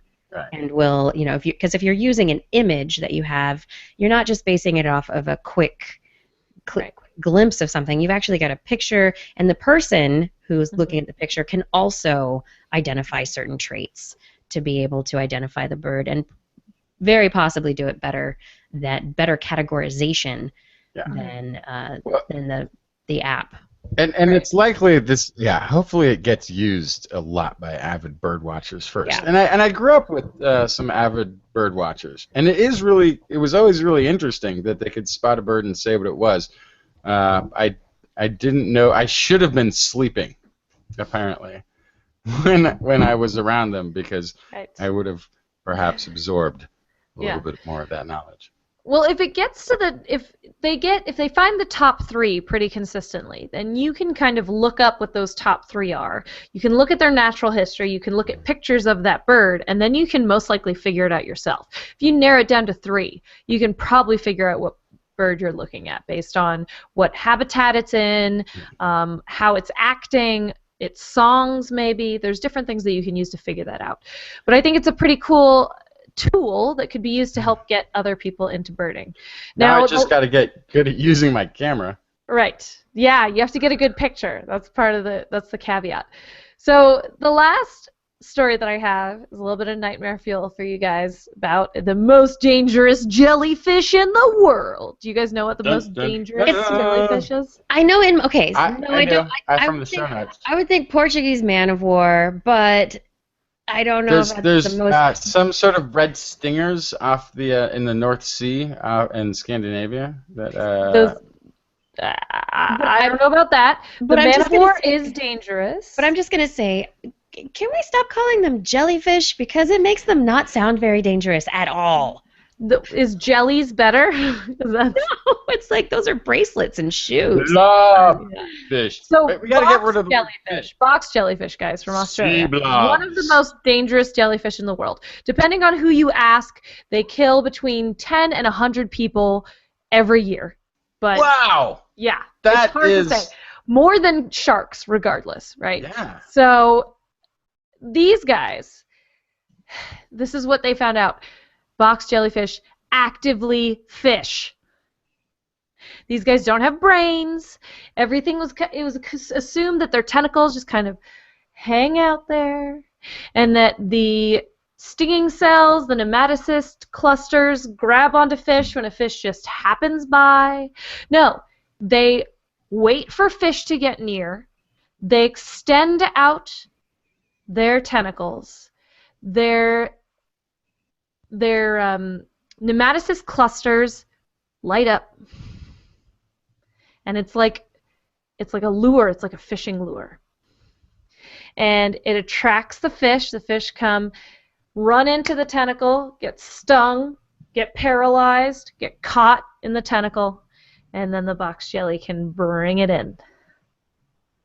And at night, when the fish aren't even around, they curl up their tentacles. So during the day, their tentacles can be over 3 feet long, but at night, they curl them up to about 2 inches long. And because they want to conserve energy, they want to conserve the nematocyst, because after a nematocyst fires, they have to grow a new one. That nematocyst will never work again. It's a one-way trigger. So they want to contain all that when they're not using it, when there's no fish around. And so they curl up, they conserve energy, and then during the day when they see more fish swim by, they extend them out and they light up. Terrifying. Terrifying fishing jellyfish. So if you see the lights in the darkness, don't go into the lights. Stay away from the lights. Yeah, stay away from the pretty lights. Brain eating. Normally, you think cannibalism. That's not so Actually, great. that wasn't my first thought. I first thought I was like Zombies? The scene in Temple of Doom, Indiana Jones' Temple of Doom, right, where they get brought to the palace and then they present these monkeys missing the tops of their skulls, and everybody starts dining away, and they're like, There's the monkey brain eating. There's the human brain eating. Yeah, there's also, cow brain eating and sheep brain eating. And for years we've been hearing about the terrors of things like Creutzfeldt-Jacobs disease and scrapie, and additionally kuru. However, Creutzfeldt-Jacobs and scrapie being prion diseases, normally they've been passed between animals when all of the animals are ground up and then used to feed other animals. And certain tissues like the brain, where these prion diseases are located in the nervous system, the brain isn't taken out, and so it just goes into animal feed. There's other places. Animal feed, but then the mad cow that we're talking about You get the mad cow. It coming from. It goes from species. It crosses fast species. food. Yes, it gets into the animal. It gets into the meat. So it began with this practice of feeding animals ground up other animals, and then it got into the cow meat, and so then it was passed on to people. Creutzfeldt-Jacobs disease often comes from people dining on wild game, so deer can pass along the Creutzfeldt-Jacobs disorder, and kuru is one that human cannibals get from eating people brains. Now, researchers interested in Creutzfeldt-Jacobs and Scrapie and these prion diseases have been looking at the cannibalistic practice of the Four tribe from Papua New Guinea. And they found that this brain-eating tribe actually developed genetic resistance to specific prion disease. And so, Wow. and it was specifically this genetic resistance. This is Darwinian evolution here, people. Uh-huh. Brain eating led to resistance to kuru, but it also gives specific resistance to all other forms of prion disease as well. Okay, so here's the question from the Darwinian evolutionary standpoint. How many generations of brain eating did it take? Yeah. Because that doesn't question. sound like an overnight adaptation. No. Mm-mm. No, Oh! it's not an It overnight doesn't have to be adaptation. human brain. Can it just be brain in general? Can it be other brain eating? Probably, since it protects against prion disease in general. Probably any brain eating by this group. The disease leads to death of about 2% of the population each year. So it led to, there was a huge epidemic of the kuru at one point. In the 1950s, it led to the death of up to 2% of the population each year. It was probably that epidemic that pushed the resistance. But it was a single genetic change that provided complete protection against this fatal dementia. So neat, right? Eating brains. Yeah, it still So would not better. recommend it. Mm-mm. I wouldn't recommend it. I really Not a wouldn't. great life choice. I really wouldn't recommend it. Because you know what? You're not a member of the Four tribe, and so that would be a lot of brains and a lot How Although- do you know although- I'm not?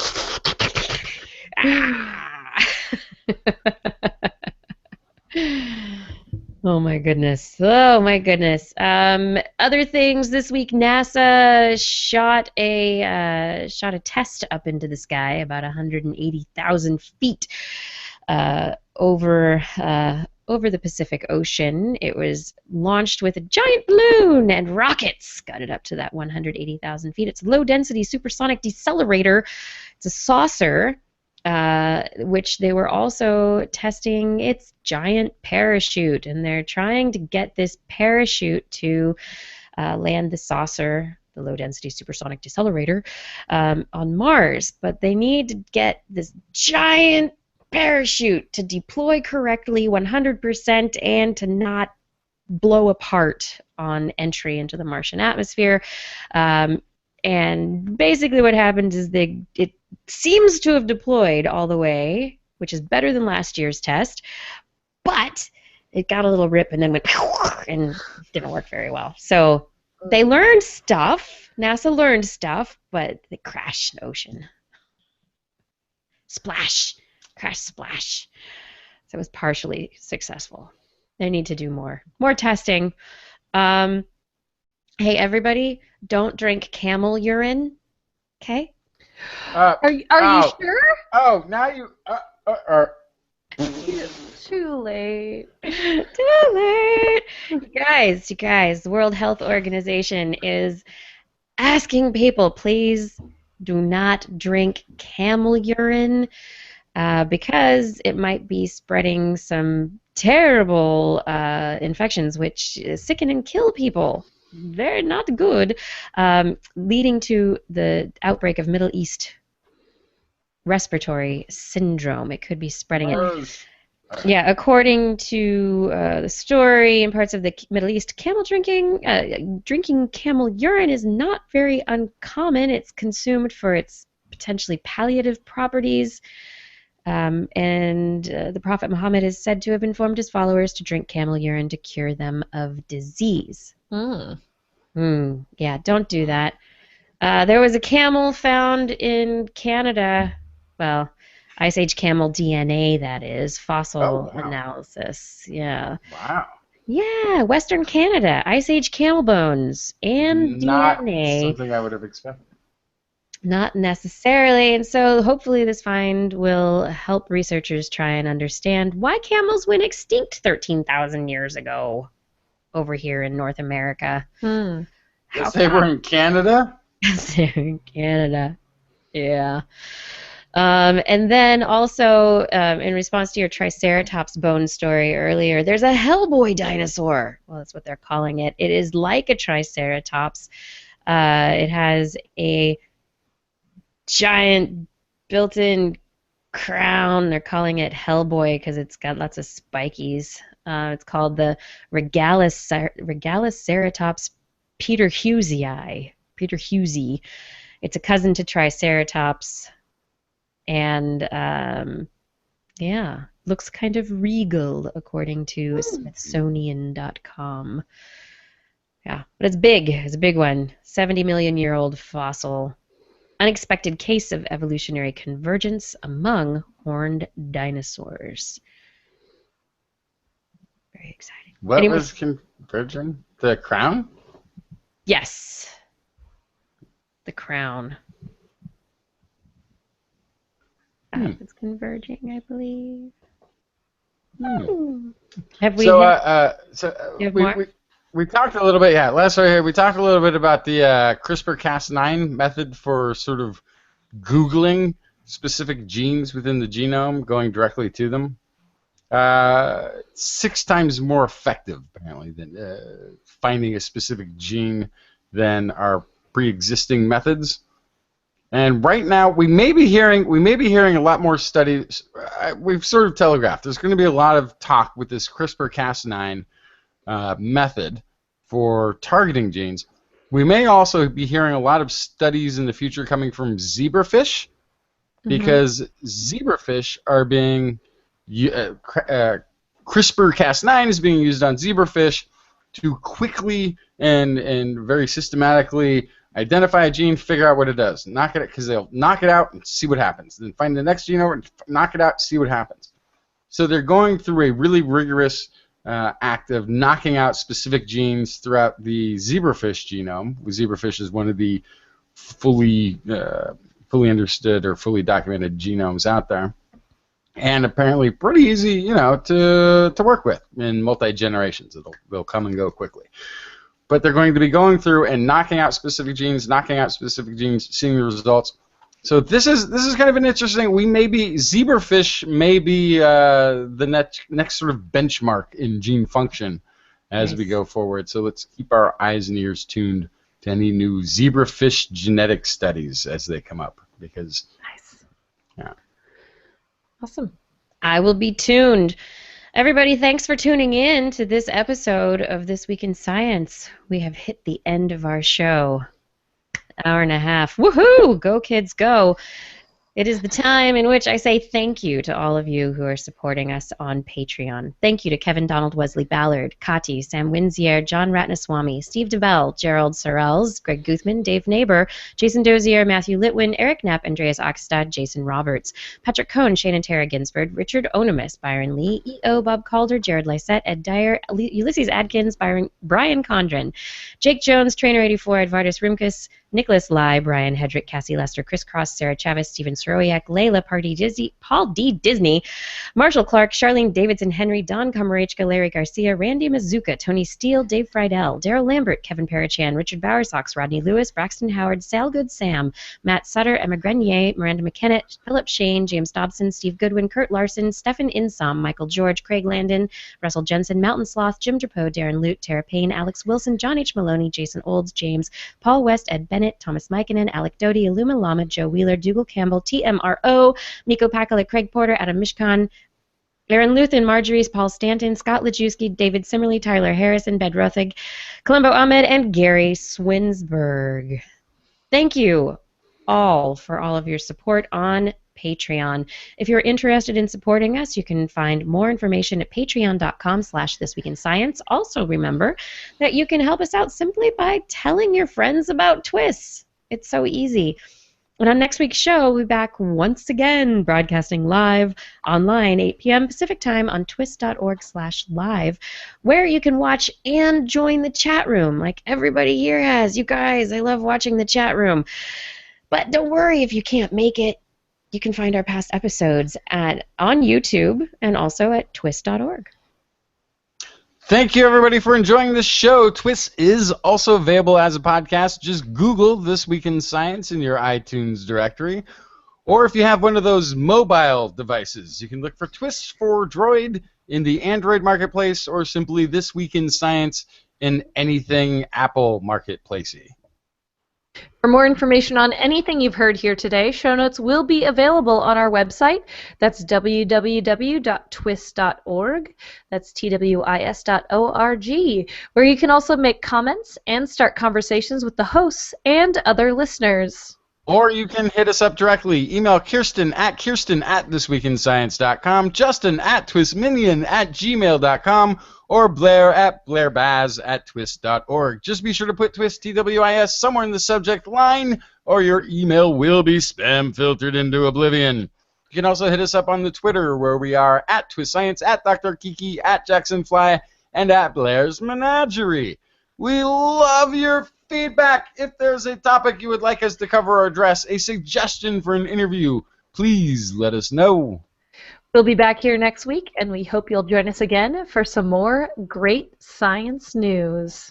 And if you've learned anything from today's show, remember, It's all in your head.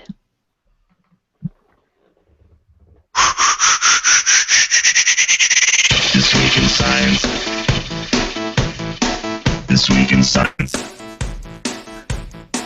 This week in science. This week in science, it's the end of the world. So I'm setting up shop, got my banner unfurled. It says the scientist is in, I'm gonna sell my advice. Show them how to stop the robots with a simple device. I'll reverse global warming with a wave of my hand. And all it'll cost you is a couple of grand. 'Cause this week's science is coming your way. So everybody listen to what I say. I use the scientific method for all that it's worth. And I'll broadcast my opinion all over the earth. 'Cause it's This Week in Science. This Week in Science. This Week in Science. Science. Science. This Week in Science. This Week in Science. This Week in Science. Science. Science. Science. I've got one disclaimer and it shouldn't be news.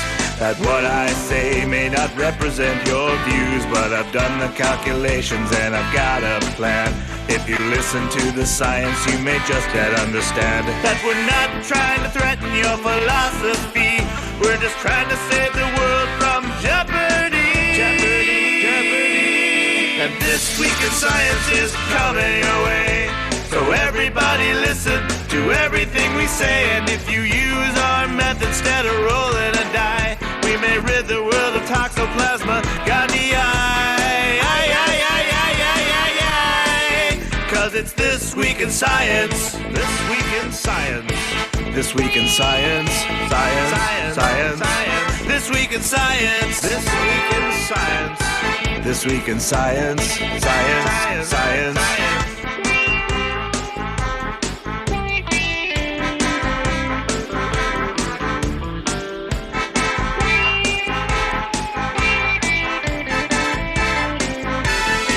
I've got a laundry list of items I want to address. From stopping global hunger to dredging Loch Ness. I'm trying to promote more rational thought. And I'll try to answer any question you've got. But how can I ever see the changes I seek when I can only set up shop 1 hour a week? This Week in Science is coming your way. You better just listen to what we say. And if you've learned anything from the words that we said, then please just remember it's all in your head. 'Cause it's This Week in Science. This Week in Science. This Week in Science. Science. Science.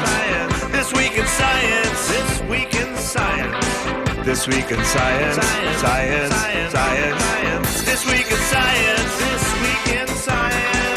This week in science. This week in science. This week in science. This week in science. This week in science. This week in science.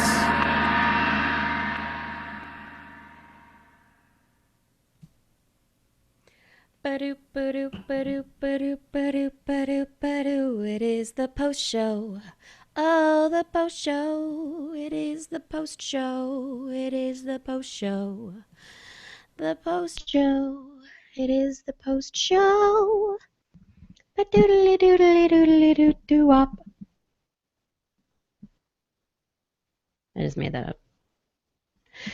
Somebody on Twitter says, enable YouTube live chat, please. Okay. I have to figure out how to do that. It's always something new to add.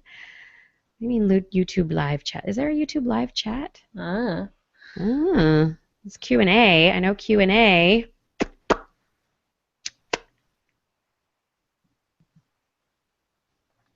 Q&A. Not like TNA. Sorry. Oh my goodness. Whiskey Renegade took you long enough. My goodness.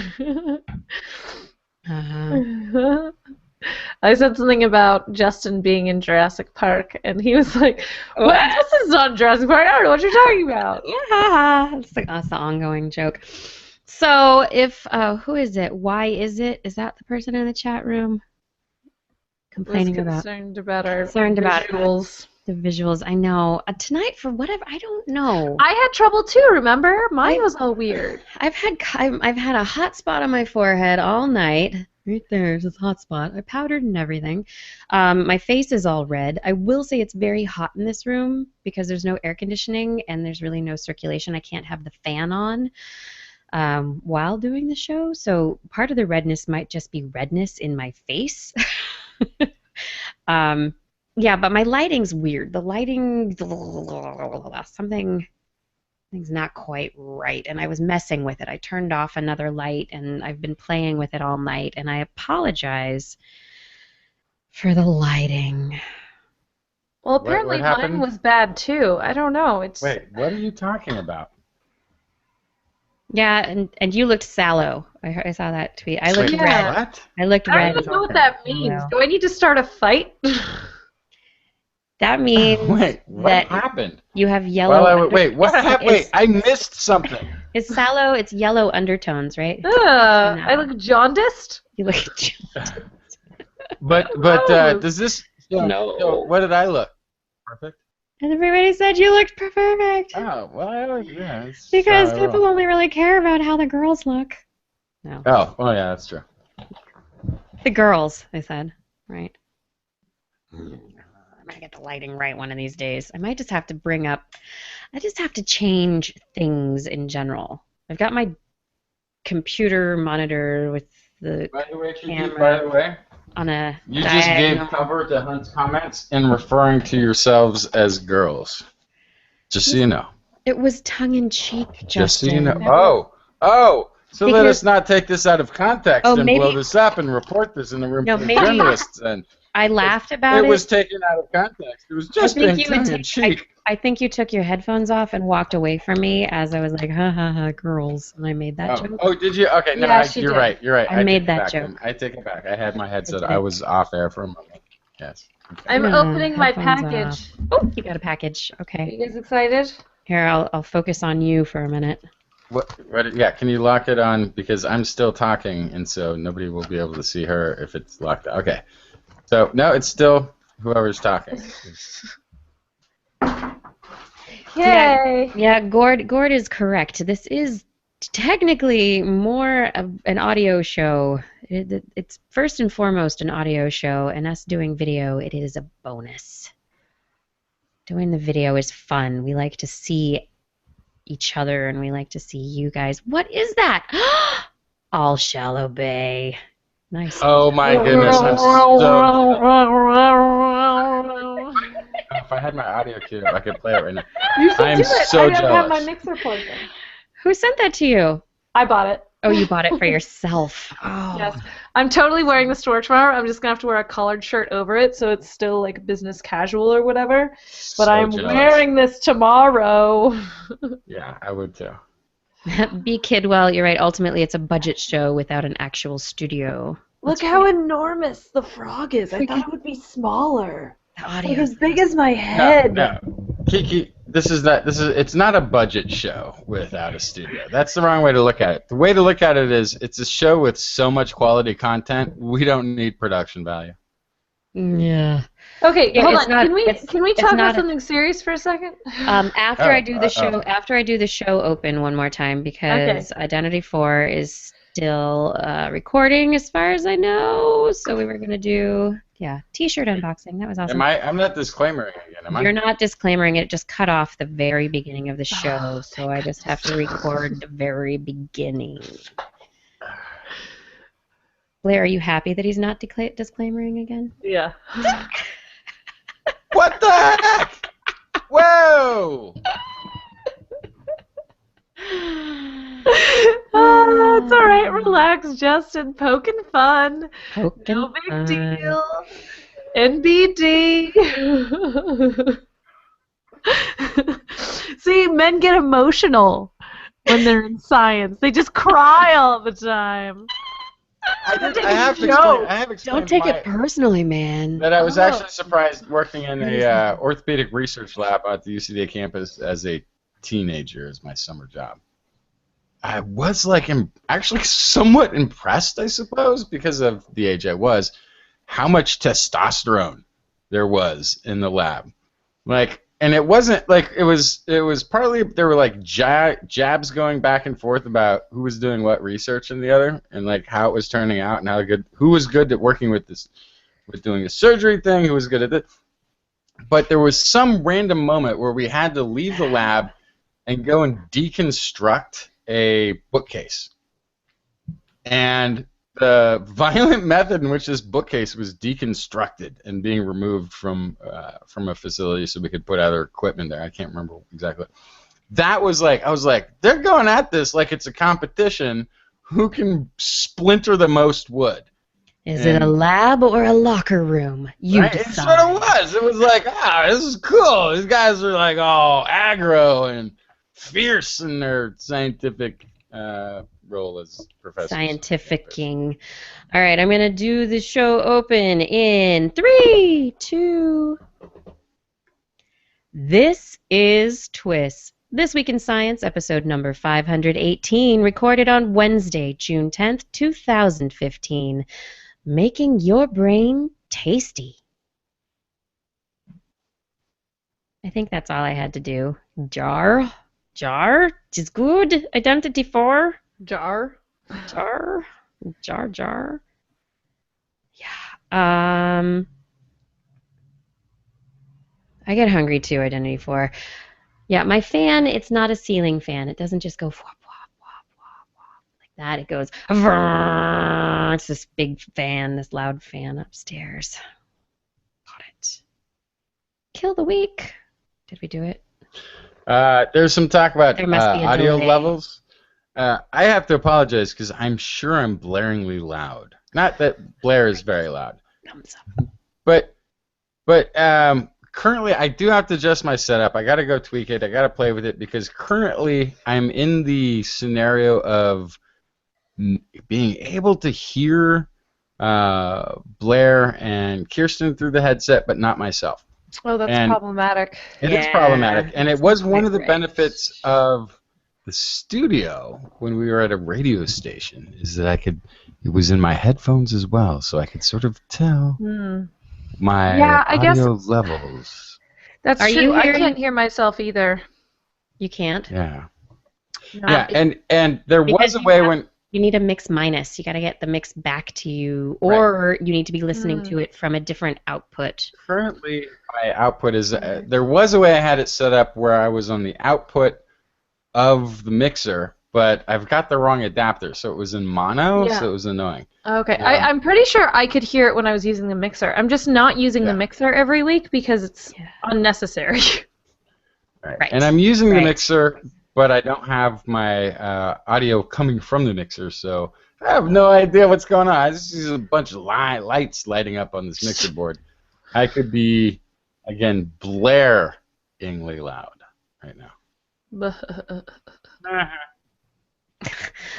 Be a kid, well, that's so funny. Anyone ever attended a meeting at work when somebody was calling in with video, sitting up on bed against the headboard? I have been tempted to do that. Yeah. I did that for half the show. time when I called did. in from Israel. I was I know. in bed. Oh, yeah. I'm in bed. We had somebody who FaceTimed in on a phone to a meeting once, but as soon as they weren't talking, they went about. They were eating an apple. Everybody in the meeting started just busting up laughing because the person who was coming in through the FaceTime had no idea that their apple crunching was like the part of the meeting. All of a sudden, it was like dominating sound in the. It was funny. Might have had to have been there, but it was pretty funny. Yeah, it had to be there. Kiki, can you explain a little more about this award that we were nominated for? Yeah, no, not really. Okay, so I'm looking at Academy of Podcasters. The Academy of Podcasters. So let me tell you. So actually, everyone listening, you guys, you need to help me too because I need a 5-minute audio clip of our best or favorite episode from the last year. And I think 5 minutes is hard because it's what 5 minutes really get to the core of the show. Yeesh. So anyway, we are a top podcast in the science and medicine category. This awards ceremony is happening end of July. The Academy of Podcaster Awards are new kind of awards for podcasting. We aim to select the best podcasts of the year through a structured nomination and judging process, and then have an entertaining and big-time awards show to announce and honor the winners. How did we get nominated?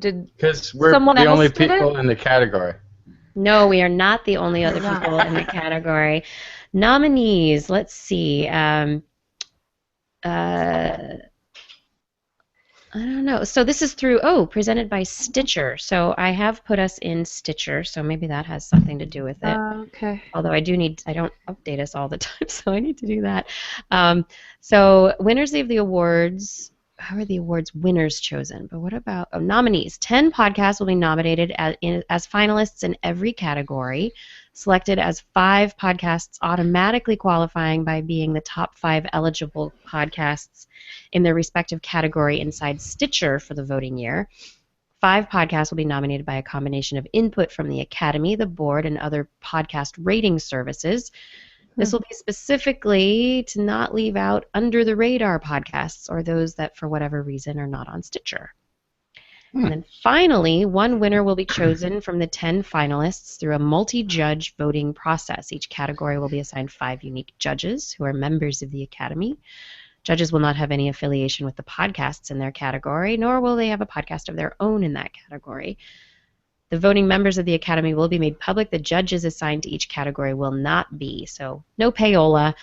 The judges will listen to a sample episode from each of the 10 podcasts.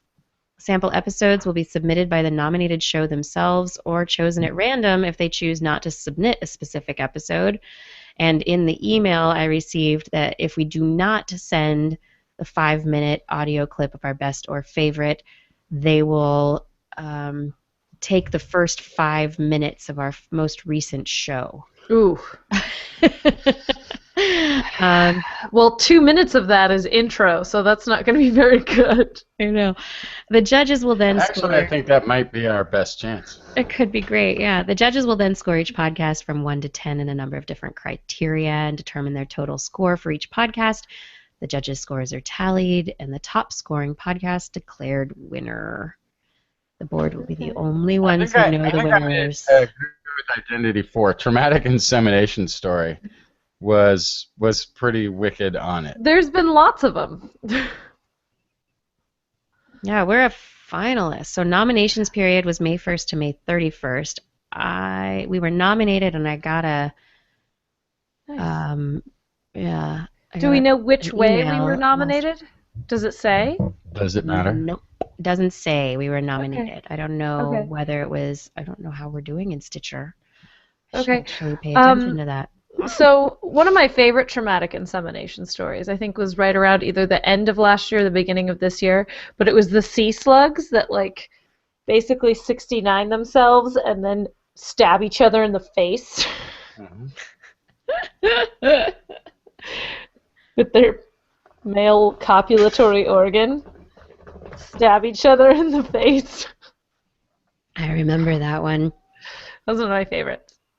I think the problem, though, it's to get a clip that's 5 minutes. That Yeah. I think, Wait. Does the Yeah. I hope I No. don't. Going back and listening to that, would it be a good 5? Could I get? Right. no? It needs. Or is it could be. 15 It could be minutes, 2 right? minutes or 1 minute, and you find a couple others to go with it, right? Yeah, I'd Edit say them a together. lot of our good stories are long conversations. Yeah, exactly. A 5-minute audio clip of your best or favorite episode from the last year. So hang on a second. How can this be ouch? We've done from the last year.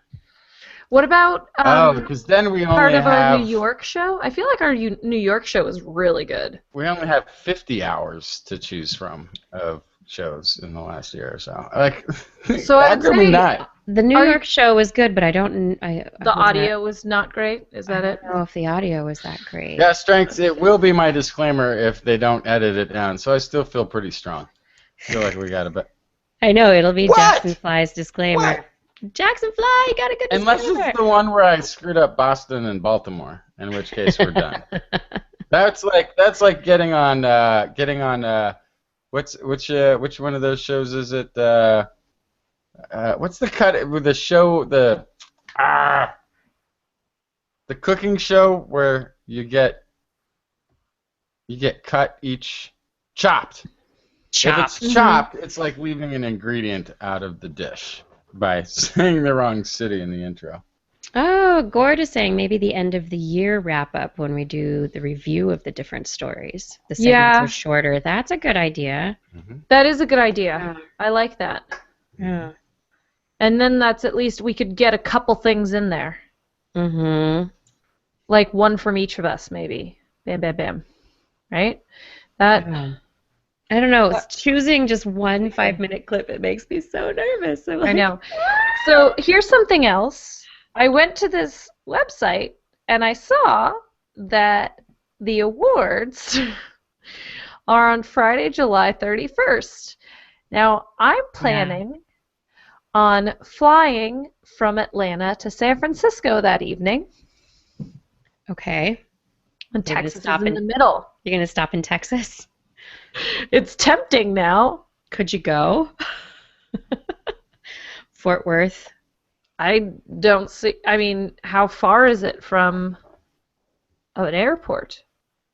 I don't know. That would be I'm cool. sure I there's don't. taxes. I don't see it. I would be able to go, but I can't because I took a vow never to step foot I know, in the Texas. country of Texas. But other than that, I'm totally stuck. with it. Omni Fort Worth doors I 5 know, I p.m. don't show really 7 know. p.m. Dallas Fort Worth Airport. Okay, so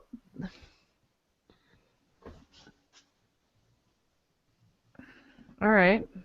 I'm figuring things out. I like beef. Take a 10-minute clip and edit it down to 5 minutes. No, take a 10-minute clip and speed it up to 5 minutes. Double speed. Oh boy.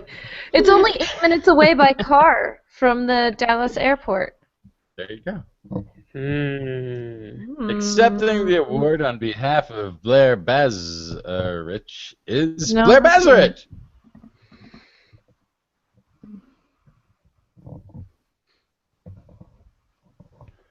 Wow, so they're having like a whole conference, podcast movement conference. Ooh,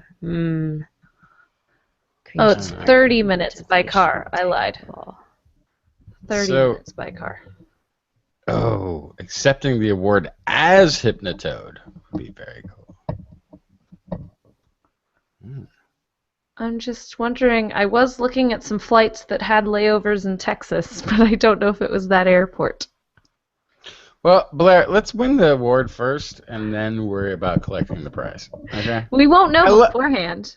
Well, we can just assume it. I'm just saying, it's very fortuitous timing. It's tempting. Do we have to? Would I have to pay to go though? No, of course not. No, if we are we are invited, and or the staff, we are invited to be guests at the Academy of Podcast Awards and at the conference that follows. Okay. Well, So as finalists, we are invited. I don't know if I could go to the conference, but I could go to the awards probably. Something to consider. Yeah, well, that's cool. Yeah, that weekend. That's my birthday weekend. Ooh. Yeah, it's my birthday.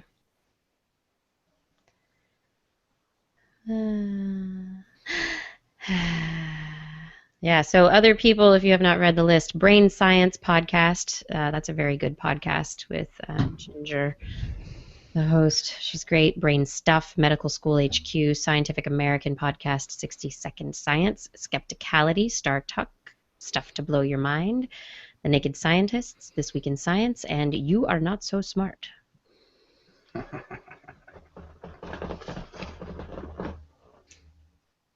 60-second science is an interesting one to me. How are they going to have a 5-minute clip? Right? Well, they're going to have 5 episodes. It's interesting. The reason that one's interesting to me is because the only place I've ever heard them is on right-wing radio. Huh. But not as you might presuppose. I almost feel like there was a lawsuit against the radio station for having egregiously anti-scientific or unscientific information put out there as fact. That some judge said, "Okay, here's how you make it up. 60-second science has to show up like a PSA on your station," because it'll be right in the middle of a science denier. Global warming isn't happening. We should burn more coal. It's the American way. Followed by 60-second science with the global warming update. The science is in and global warming is happening. Like it's completely juxtaposed from the political rant that that is going on at the parallel of the rest of the other 59 minutes of broadcasting. Yeah. So that they get my vote just for that. Except that they're wearing that. Except that I got to vote for us because I don't get to vote. I can't vote because I'm part of one of the shows. So my vote doesn't count.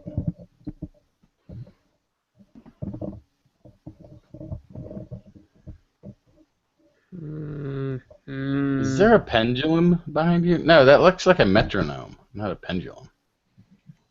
What is that? Yeah. That is my great-great-grandfather's pharmacy scale. Oh. Yeah. It's pretty cool, actually. Is that a swimming mole rat? What the heck is that? No. What do you have, Blair? It's a tardigrade. Oh, look at that! What the heck is a tardigrade? They're really cool. They're little microscopic. They're microscopic aquatic creatures, freshwater aquatic creatures, and so weird. It looks so mammalian. Yeah, they are some of the most awesome things. An eight-legged mammal is what it looks like. They've been taken up into space onto the space station and shown to be able to withstand some significant radiation, and they just have we've talked about them before. They're really neat little critters. I put that up there because I just got tweeted at from John R. Sports. He said, "No naked mole rats or tardigrades. They're creepy." But he also just said, that we should Water use bears. something from the 500th episode, Yeah, which is a something. pretty good Yeah, idea. the chat room has been harping on that too. Saying So that there's that would be a good- 500th episode. There's New York. There Mhm. is end of year. hmm Yeah. I think New York was a pretty nailed it show. Yeah. Well, I wonder. So I don't know. I'm gonna email them back and see. Okay, this 5-minute clip. Can Strange. I- Jackson Fly listens to political rant radio I shows. edit Can't this? imagine that. Yeah, I do, and I How do much also. editing can I do? That's what I want to know. Strax, I may have to remove one of my. I often say that I'm left of liberal, but if Bernie Sanders becomes somehow the candidate for president, I will have to say I'm just simply a liberal. It's the first. He's the first candidate since, I would have to say, Ralph Nader, and perhaps more so than Ralph Nader even, who I like. Wow, everything and I've been binging old span Bernie Sanders just to make sure I've got the right guy. He is what he says he is, and I've never seen somebody speak the truth to a vacuum, a non-listening audience, as often as he does. There is a drinking game, which has caused me to call in drunk to work a few times. Which is if you watch any interview with Bernie Sanders and drink every time they try to interject Hillary Clinton into the conversation. I mean, it might only be a 3-minute interview, but you may not be able to walk afterwards.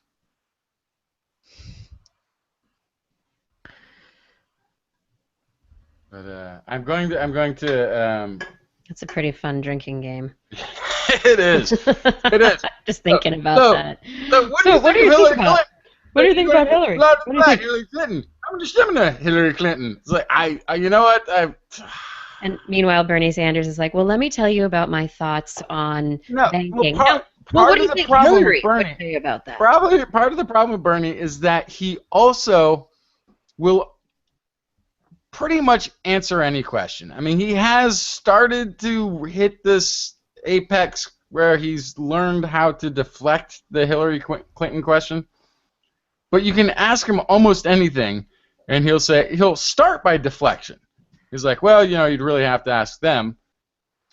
But, and of course, because he's got a brain at full speed, full motion all the time. He's like a shark. It's always in motion, always moving.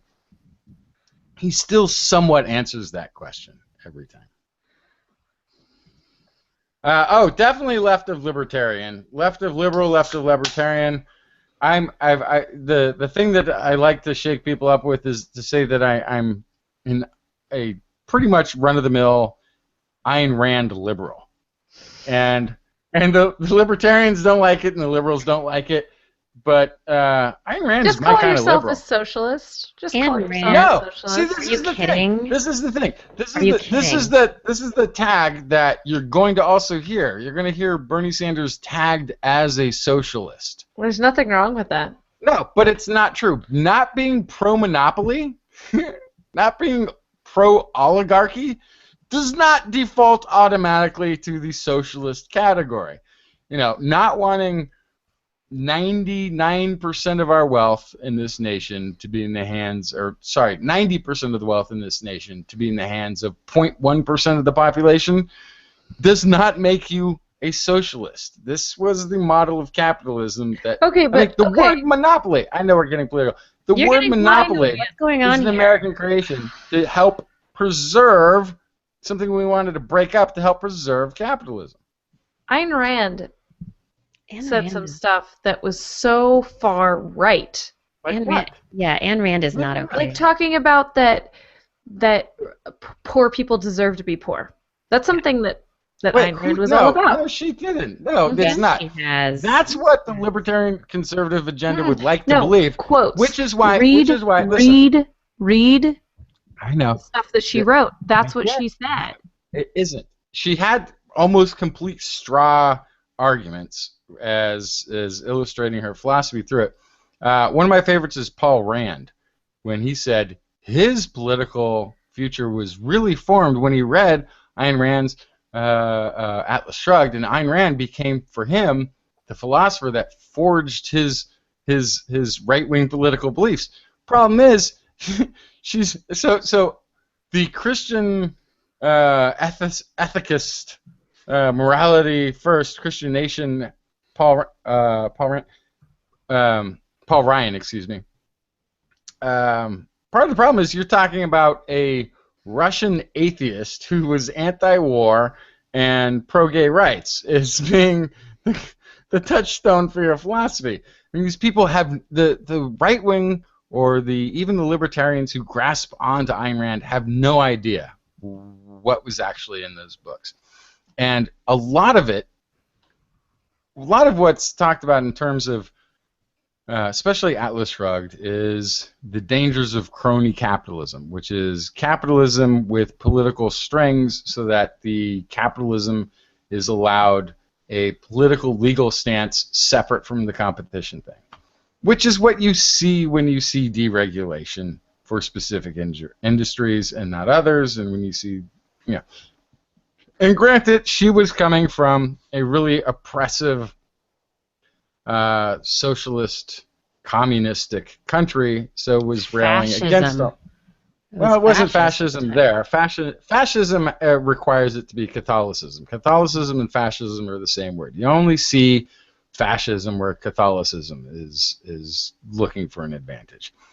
She was coming from a communist society that was destroying businesses for the greater good of the state, but that's also the same thing basically as crony capitalism. That's when you're using the political power of the state to suppress those economies that don't have a direct connection, handshake, backroom handshake with political power.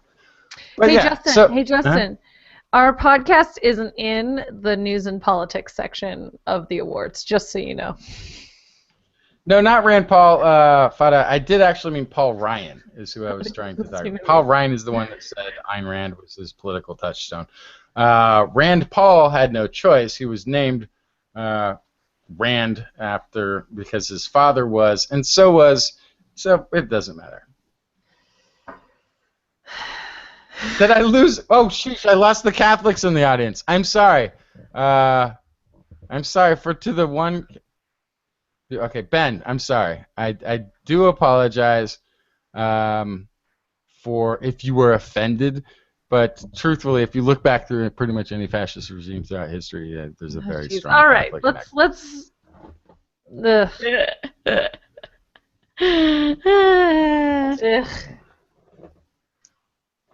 Ayn Rand. Pinochet. She's something that I don't like to give much thought to because it upsets me. You should think about things that upset you. That's all I do. Challenge your brain. I like to think about things that challenge me. I don't like to think about things that upset me and there's nothing I can do about it. I can understand that. I'll live longer because I won't be stressed out and sad all the time. Yeah, right. Mike. Ayn Rand, was about meism, but so was the revolution of the individual, which was the peace, love, and freedom movement in the '60s. There was an assertion of the individual over the state that was also a major part of that. That's what I'm trying to say. There is a deep-seated liberal viewpoint in Ayn Rand, and if you miss it, you miss the roots of a lot of really good arguments. Oh, so here we're gonna go back. I'm gonna go back to the to your story about prosocialism in the rats, and this being like a mechanism. So Ayn Rand was an objectivist, is what she called it, and so there's this website, AynRandMyths.com. It's the myth: Ayn Rand admirers would not lift a finger to help little old ladies cross the street or with their luggage at the airport. The truth, she said in the Ethics of Emergencies, from the Ethics of Emergencies in her book, The Virtue of Selfishness, she refers to, quote, those psychopaths who, something was edited out, proclaim their rebellion against self-sacrifice by announcing that they are totally indifferent to anything living and would not lift a finger to help a man or a dog left mangled by a hit-and-run driver. From her Objectivist Calendar, 1976, the charming aspect of Christmas is the fact that it expresses goodwill in a cheerful, happy, benevolent, non-sacrificial way. One says Merry Christmas, not weep and repent. And the goodwill is expressed in a material, earthly form by giving presents to one's friends or by sending them cards in token of remembrance. And from the question of scholarships, in her newsletter, The Objectivist, in 1966, the fact that a man has no claim on others does not preclude or prohibit goodwill among men and does not make it immoral to offer or to accept voluntary, non-sacrificial assistance. And then in a 1964 Playboy interview, she says, there's nothing wrong in helping other people if and when they are worthy of the help and you can afford to help them. Yes. So yeah, she's the actual pro-social. She's pro-social, Yeah. but she's also into like, hey, I want to do my own stuff, or she was into her own, living her own. I want to live my life. But this is sort of the point. This is why she also supported gay rights at a time when this wasn't our modern age, where it's like, oh yeah, of course you do. It's gaining more and more popularity. She was pro-gay rights when it was unpopular to be so. Yeah. And it's because she felt, as an individual, they had every right to assert their desire upon this earth, and it was nobody's business to deny it. So this is, I mean, it is truly a large basis of the liberal viewpoint is encapsulated there. The fact that it's combined with capitalism should also inform you that there is a very strong liberal form of capitalism.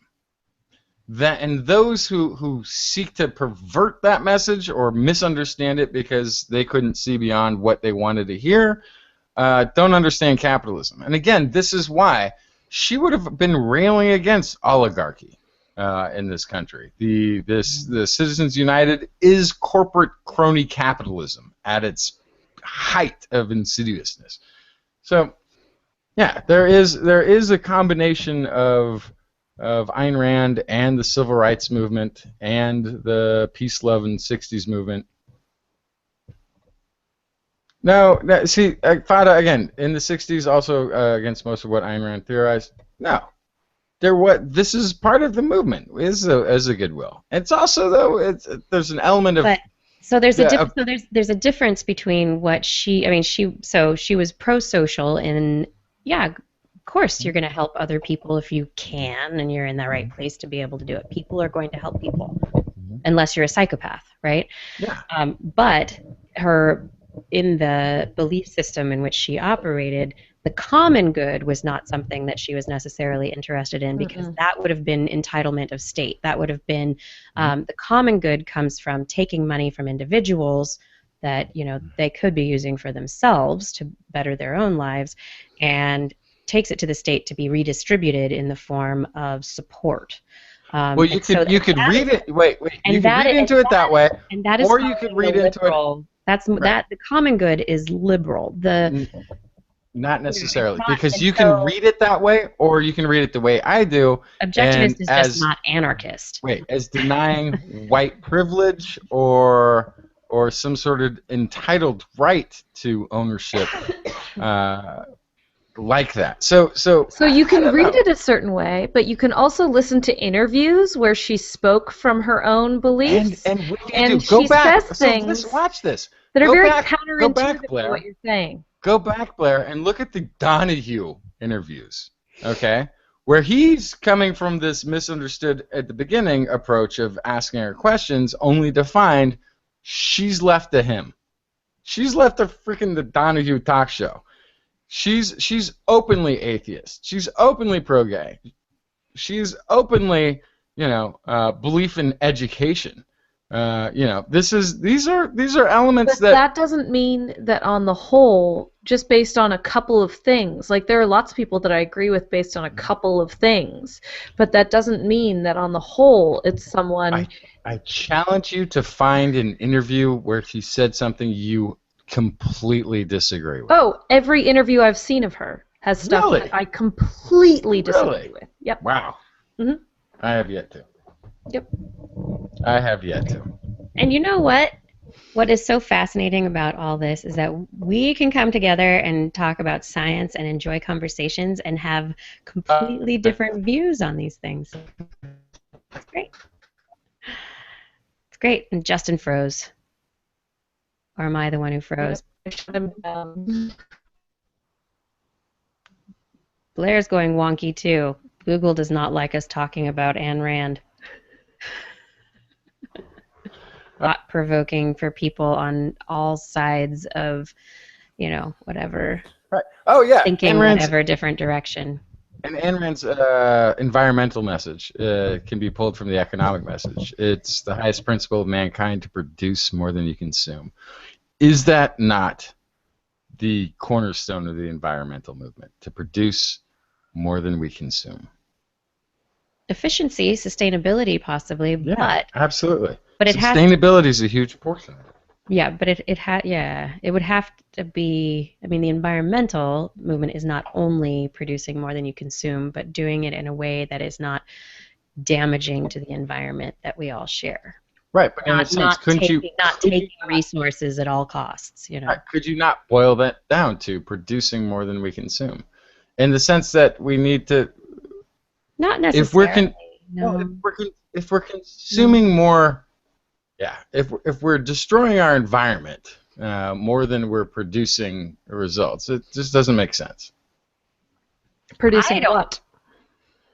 If we're making plastics, making more plastics than we consume. Wait, what? Gonna end up with a lot of extra plastic containers. Well, in a sense, using a natural resource, for instance. Using that, yeah. If we don't, well, anyway, it's a concept. Right, identity 4. We produce lots and lots of pollution. Yes, you're doing this right. But again, in an Ayn Randian world, right?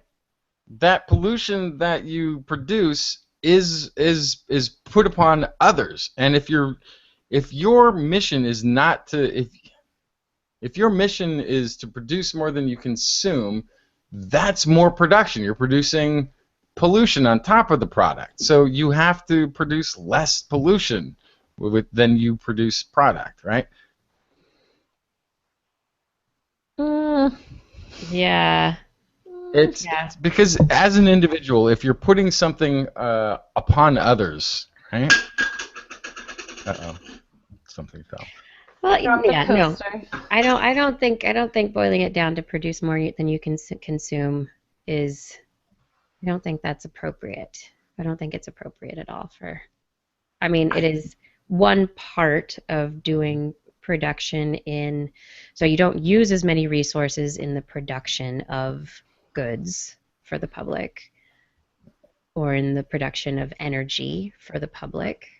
And it's one of the things that the deregulation of environmental issues is brought up is driven by is industry being able to regulate consume the environment.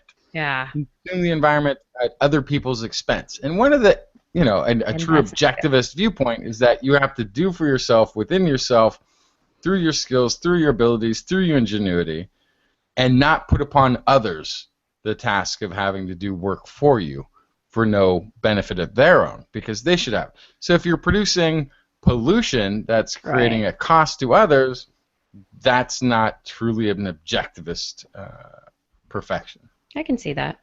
Yeah. What is this, John R. Sports? No Blair's business card. No Ayn Rand.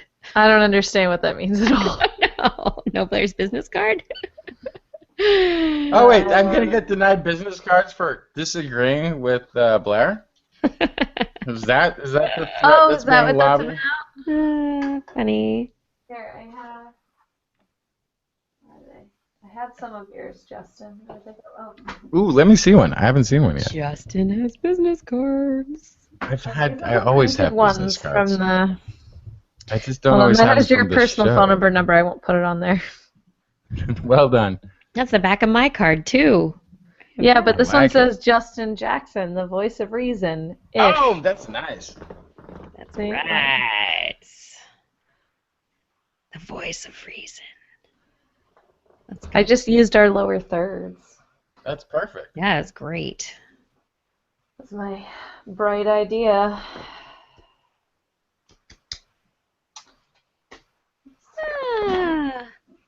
Do we have anything else going on? So next Hashtag week, sciencey goodness is on here. nice. So last week's Minion Hangout. Yeah, Dale climbed a tower. Yeah, what? That's awesome. It was amazing. It was sure. it was pushing the boundaries of what I thought was even possible see in the if I can- Hangout. But he went to a remote location where there was a 200-foot tower. Does anyone have that link in the chat room? Can I? Because I could. Climbed it. I could play. And I got to see, we finished part of that hangout 200 feet above Saskatoon, Canada. That's so amazing. Yeah. Hey, here I am with a camera. I'm climbing a 200-foot tower. Got equipment. Here we go. So great. Why did my session expire? Found out half the work of my agreeing with Ayn Rand is achieved through her being an atheist. Identity 4 is hilarious. And a capitalist. Oh my goodness. Yeah, Whiskey Renegade. I think that's the whole thing. You never produce as much as you consume. No efficiency level is 101%, right? Mm-hmm. That is the, holy grail would be, fusion, nuclear fusion. If we could get that, then we'd be producing a whole heck of a lot Most more of the way energy than we're Yeah. consuming Most water. of the way That'd be amazing. Thanks for the link, Ed. Yeah, let's see. See if I can cue this up. It's fantastic because, okay, so here's the first scenario. Me thinking about climbing a tower that's 200 feet that has a ladder. There's a ladder to climb it. I'd do it. No problem. But then I watched Dale as he showed the 5 layers of redundancy of ways he's attached to the tower at any given time. And with each layer of redundant safety measure, I sort of considered how many dead people it took to create one layer, then the next layer, then the next layer, then the next layer of safety measures. And it occurred to me that I'm now afraid to climb even 200 feet on a ladder. Because each layer of redundant safety measure had heaps of dead tower climbers behind it. Right. That's so great. Let's see if I can get to the...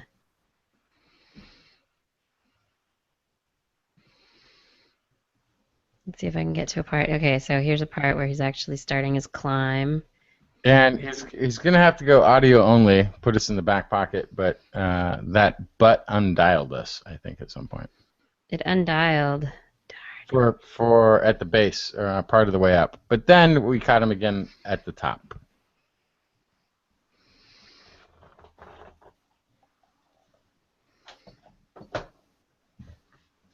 Yeah, I think he must be near the top. Where is he? Right there. 2 hours in. He's up pretty high there. Jeez. Where is he in the world?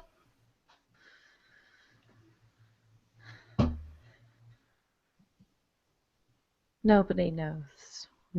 I don't know. I'm going to fast forward a little.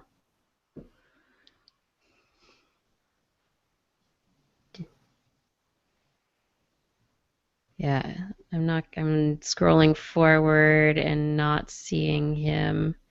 again until all of a sudden he's back in a t-shirt here somewhere.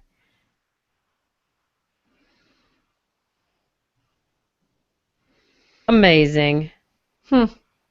200-foot tower climb on the Minion Hangout. So great. I love there's Pam and her baby.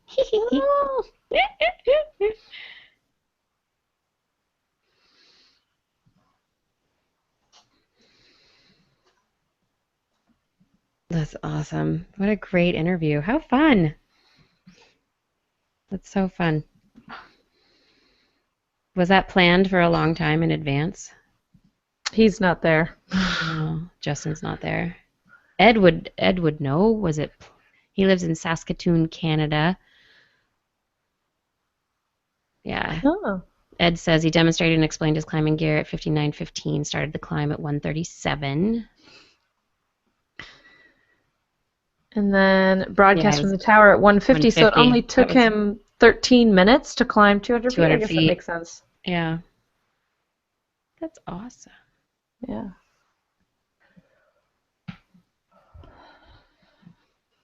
I know. I just can't do 2 nights in a row. It's too hard.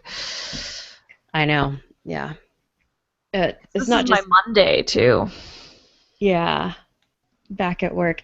It's hard to do 2 nights in a row, but it's also would be fun. One of these days I'm gonna I'll be like, hey Marshall, you put Kai to bed again? I could do it from bed, like we were just saying. I know. With the headboards in the background, then I'd do it. Well, I know they have like good long 3 or 4 hour hangouts, so I could probably pop in after I get Kai to sleep if I haven't fallen asleep myself. Do we have a donor hangout coming up?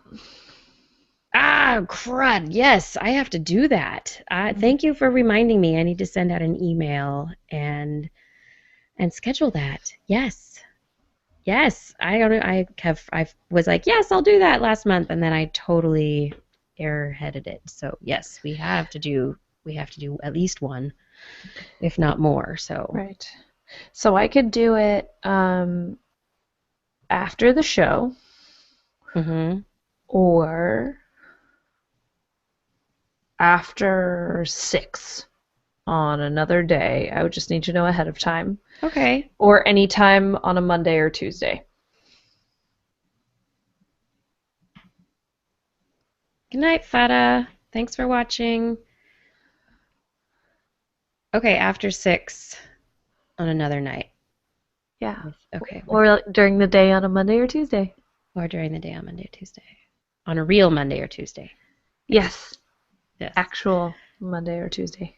Yeah, because you're not working 500 jobs anymore, so, right? No, just one and this. So like 1.5. Yes, exactly.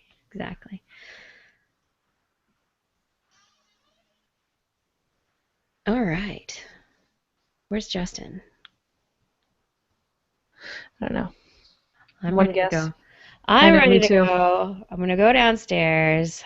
I'm going to unwind from the show. I'm going to have a shot of bourbon or vodka. Something like that. Something alcoholic and strong in a small glass. That is what I'm going to do because I'm going to a music festival up here in Oregon in the end of next week. It's like a weekend thing, so I won't be missing the show. It's just the weekend. Oh, I may be missing a show.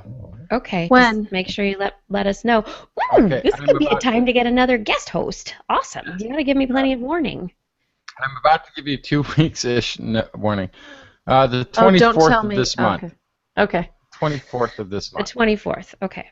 is a strong maybe, but it's really just a maybe.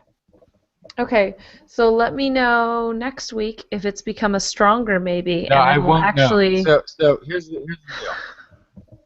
No, I'd like- That morning, I will be in Disneyland. So, no, you will not be you're doing not. the show. No. No, you won't be doing the show that night. Okay. So let's see. I'll get a guest host on. Okay. And I'll work on a disclaimer. Maybe I'll do a disclaimer that There week. you go. Yeah. You work on the disclaimer. I'll see about getting Okay. So I'm just I'll going to work throw on this that. out. There are I'm a just few. gonna There are a throw few this out. interesting people for guest hosts that I will see what I can do. I'm going to throw this out too, just to finish off the producing more than you consume. If to produce more wealth than you consume, would you A, start 2 wars on a credit card and attempt nation building in a region you do not understand, or would you make education free and focus less on incarceration for the poorest in your nation? Free That's what I mean by education. producing more than you consume as an objective for the higher aspirations of humanity. Yeah, but Ayn Rand doesn't believe in government handouts, so... No, listen, it's not about handouts. What she focuses in on is that people don't deserve to gain wealth based simply on need or on political connectedness. Right? What she says is that people should, within themselves, achieve more. Now, free education, something that she herself benefited from, is one of those things that produces more than it consumes. So you got to go past. But you can't say I don't like taxes, but I do like public education. You can't do that. The don't like taxes crowd has co-opted the message. This is not the message. It's not about no taxes ever and taxes are unfair. It's about using taxes, not even using taxes as a method to inhibit an industry or an ingenuity based on a political criteria of crony capitalism, which is that those taxes are then used to by an opponent. So for instance, it's like saying, okay, we don't want to spend taxes on alternative energy. So instead we give tax breaks only to politically connected oil companies or coal companies or whatever it is. This would be in the category of crony capitalism in Ayn Rand's philosophy. Right? So there's more to it than just no taxes and all business is good all the time, everywhere, no matter what. However, the message you will hear from people who have culled the message and attempted to use it for their own interests is going to be almost solely from that crony capitalistic view. She did rant quite a bit against socialistic values because ultimately socialistic values from where she came from were being co-opted as well. So I give a little pass for that. But yes, to end this conversation on a bright note, I have found a kindred philosophical argument in everything that I've heard coming from Bernie Sanders, and I'm really excited about the prospect of being able to vote for somebody who I actually fully agree with. Yeah. Oh yeah, Gina Trapani. She's good. I mean, the thing for a guest host is that we need to get somebody who at least can talk about science. Oh! You know who you should get? You know who you should get? Anybody. I've got it. You know who we should get for the show that I'm not there for? We could. Bernie Sanders. Bernie Sanders. Yes. I'm telling you, I think he's on the circuit so much right now. I bet we could get him. Yeah, I know Schwood and Jury. I don't know if they do a podcast or something on Wednesdays already. Yeah, Schwood and Jury would be good. Joanne Monaster is great. She came to our TWIS meetup in San Jose. She's great. We'll find it good. We need to find somebody who's dynamic and vibrant along the lines of Justin. But wait, who was the guy we had when you weren't here, Kiki? Was it did Justin do the other Justin? No. It wasn't a twit. It was I mean I'd have to go back through the episodes. Not a twit person? No, it wasn't a twit person. He was science guy. I think he was just starting a podcast. of some sort. I'm terrible with the fact that I don't remember names and stuff. But it was me, him, and Blair, and we had a gay old time. Blair, recall. When was this? It was like a year ago. Maybe we should invite Jeff Goldblum. Yeah. Yeah. A year ago. A year ago, I wasn't here, and that means I probably scheduled this person. Yes, Yeah. you did. A gay old time. Hey, let's Well, we had fun. It was a fun show. What are you talking about?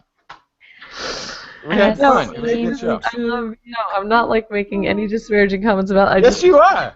I You like are. the phrase. You're stickering Yeah. because I used the word gay No, in I'm the proper stickering- context of No. happy. It's like saying razzmatazz. It's just a funny saying. There was a lot of razzmatazz in the show. Okay, Yeah. now I gotta go back and I gotta try to figure it out. But how in the world do you figure that out? How do you Google? No, you'd go to our website, I guess. I don't even know what that is. What is our website? That's www.twis.org. That's TWIS.org.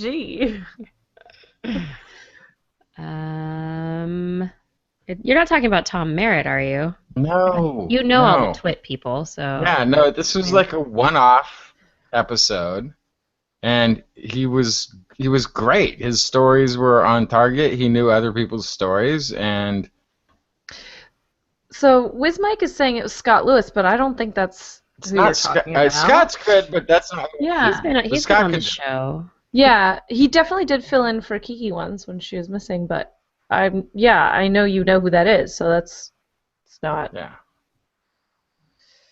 who you're thinking of. I don't know. Santa. Santa. Totally. Well, are you thinking, was it with Blair? Was it when... But... Or was it right after I had Kai when I was gone for like don't 3 think it months and was I had a whole bunch that- of people I come don't in? think it was that long ago. No. Okay. I think it was like Saying you the went gay to. old time was Justin, me, and another person. Mhm.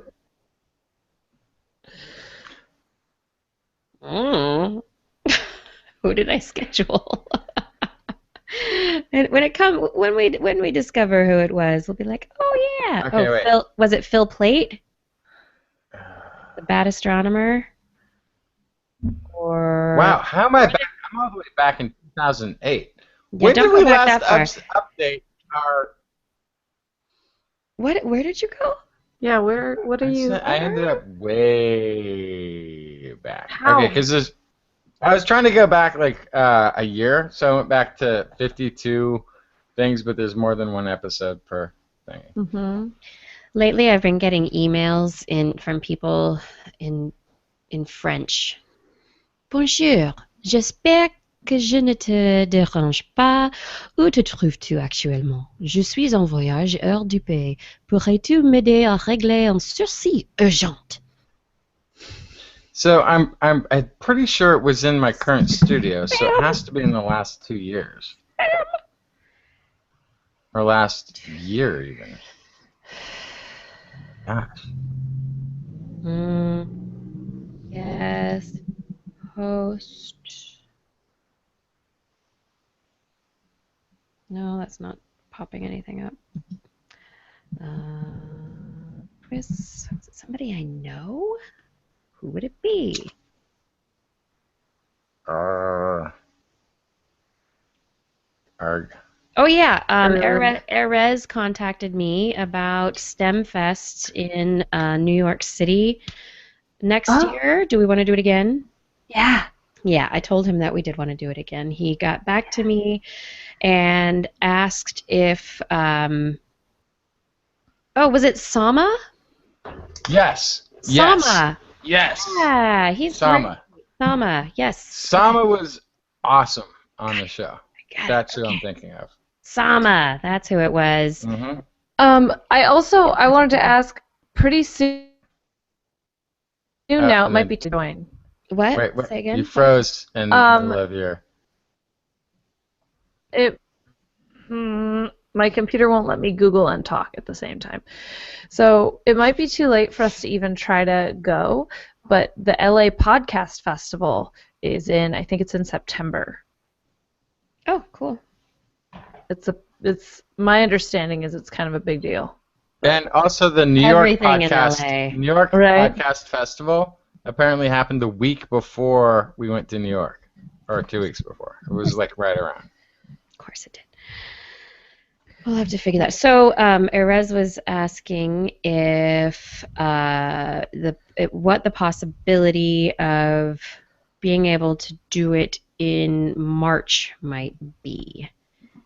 He said he's been hearing a lot about the World Science Festival. The next one is in March in Australia. If I move it to right after that, so late to mid to late March, will that have any impact? So I don't care. You don't care, so mid to late March. Yeah, January is usually pretty good for me because January, there's not a ton of stuff going on after the holidays, but I don't have anything on the calendar right now in March. We've done a lot of shows. It's really hard to go back and look at them. So, would Sama have been in the last year? Is that right? Sama Ahmed, yeah. Sama That was, Ahmed, who was on last year. 2014. That's who I'm thinking of. Absolutely. Almost a year ago. Oh my gosh, it would be almost a year exactly if you're going on the 24th. Oh, it'd be That's perfect. funny. Yeah, it'd be a year since. I don't remember exactly what we talked about on that show, but I remember thinking, this is a good show. Yeah, he's great. Sama Ahmed. He does a podcast in out of San Francisco, what's it called? Sama Ahmed. It's a great podcast. It's done kind of in that kind of NPR-ish American This American Life storytelling kind of way. So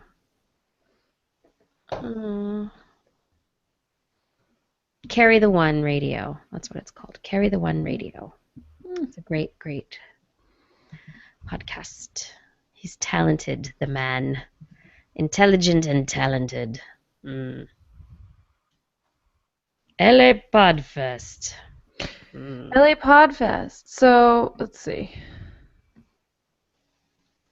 Yeah. I've heard about this for a few years now, and I never remember to look into it until it's too close or already over. But guest host fallback Cory Doctorow. That would be pretty fun. We would end up talking about cybersecurity and really scary things. I think I don't know. I'd love to talk with him, although I think I would end up entirely depressed after having a conversation with Cory Doctorow. I have never actually spoken with that person. Just read his stuff. He depresses me. Well, I told you what I think about things that are depressing. I know. Well, people who speak the truth and terrify you about the future, it's just kind of oh, jeez. Everything's such a mess. Yeah, strengths. Would Cory Doctorow ever be a fallback? Yeah, don't tell him he wasn't the first choice, exactly. Black Blood of the Earth. What? Who? Identity for? It's why he stopped reading Boing Boing, exactly. Black Blood of the Earth. Who? What? Who? Funranium Labs. That sounds awesome.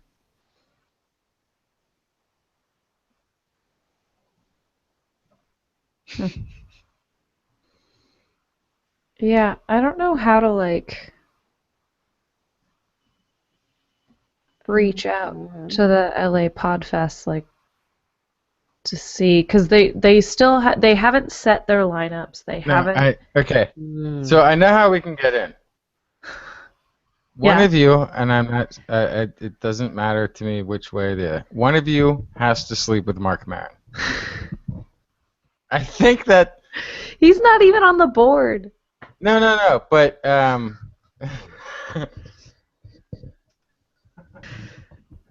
Also, okay, Mark Maron paid me to say that.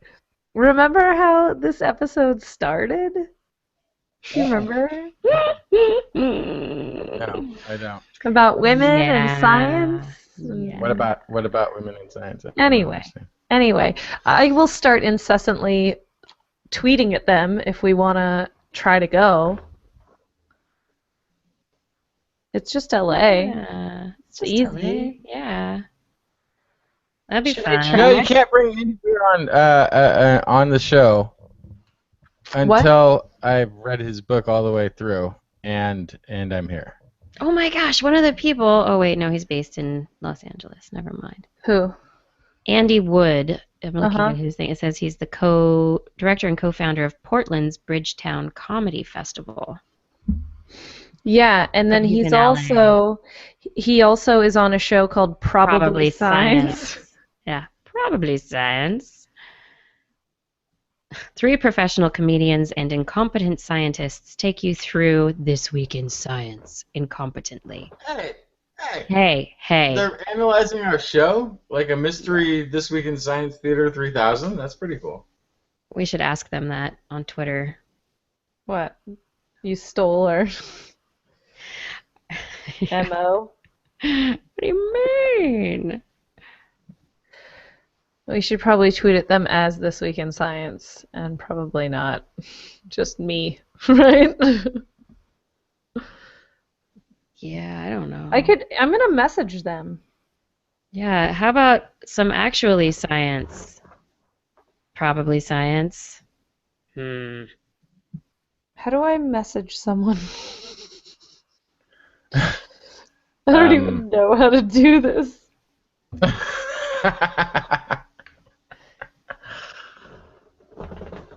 guy that we interviewed about the aspects of consciousness wrote a book about it. Okay, I'm gonna write a Twitter message to LA Podfest. What am I gonna say? Hello. Shalom. No. Consider these. Oh wait, no, that'd be the New York one. Hang on. Okay. Hello. How do you set your lineup for No. the festival? Dr. Consider Roseanne. us. It's funny. We're California too. We up here. would love it Mostly. if you would consider. No, stop. Back up. Please. Just delete.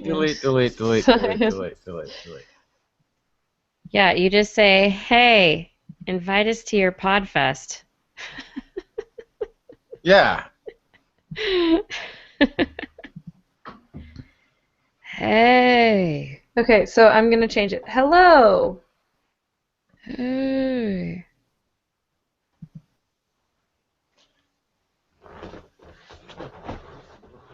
This Week in Science at TWIS Science would love to attend No. the festival. No? Yeah. Okay. No. This week in I science. need help. Okay. Here's what you say. What up, bras? No. Delete. Oh, hey at LA Podfest. Well, I'm We not tweeting also them. like I'm the Red Hot messaging them. Chili Oh, you're Peppers. messing. Oh, you say. The Red Hot Chili Peppers What is the suggested process? that What is the we- process to? What's the process? That's what I was writing before. What's the What's the Okay. process to present Consider us to do a show? biatches. But you got to say biatches. You Yeah. got to learn how to spell that. How do we podcast at your festival? So you say. Okay. Hello. How do we podcast at your festival? Now, how are you missing the best podcast in California, biatches? I'm just gonna tweet them right now. Oh, are you just okay? Fine, go. You have 180 followers. You do it. 180 180,000 followers. You do it. Yeah, that's probably more. Fine, just you do it. Ah. Wait, who are we? Let me find. I think I have. What is it? Are we on the Google? What are we doing this through? Huh? Are we Googling at them? What are we doing? Oh my god. I'm trying to open What? my. Oh. Oh, apparently see, have okay. See, this is what I wrote. Hello, how do we podcast at your festival? Find us at TWIS Science, at Dr. Kiki, at JacksonFly. We'd love to come. Whoa. All right, hang on. Is that, can I message that? Sure, I just tweeted. You did? Yeah, I did it. So I shouldn't, because then we're coming from multiple angles, right? We're just gonna go all Oh, over. I'm in. I found the password to get me into my Twitter No. space. In the you're in the Twitters. Okay, I'm in a Twitter sphere. Who am I Googling? At what? LA Podfest. All I'm getting is the Lepores. What? Leo and Lisa. Oh, did Leo and Lisa get married? She's a Lisa Lepore? She is. What? What? Yeah, they got married. Married.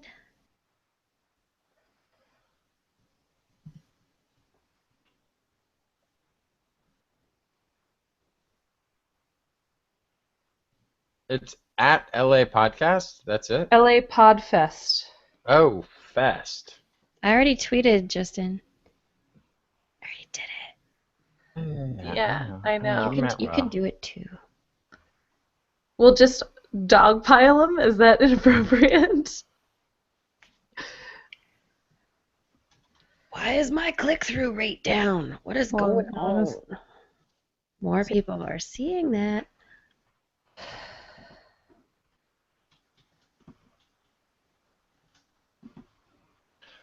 So what are we? Hashtag or do I hashtag us? Oh my god.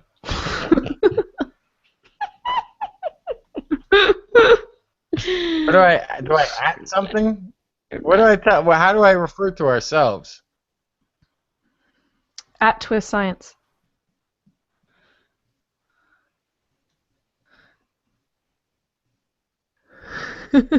Strengths, I hope they watch this. They'll find it hilarious and they'll So definitely there's enjoy it. a lot of S's.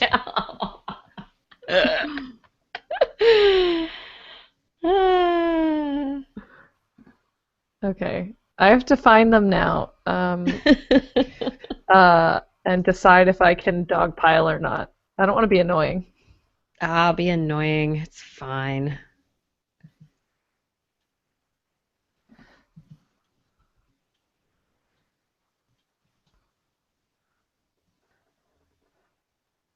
I still have 15 characters to fill. What should I put? Hashtag. Can I hashtag something? Or should I just put hashtag? Oh my god. What? Just add more hashtags. Hashtag how many hashtags?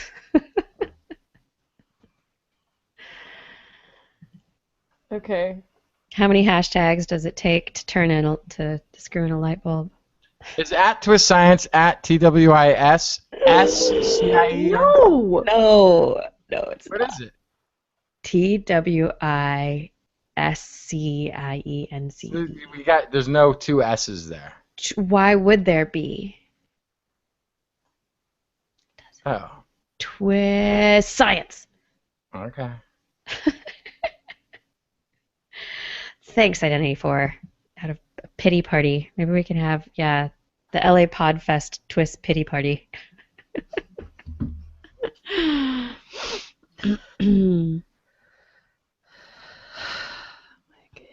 Right, it's persistent. It's not annoying. It's just persistent.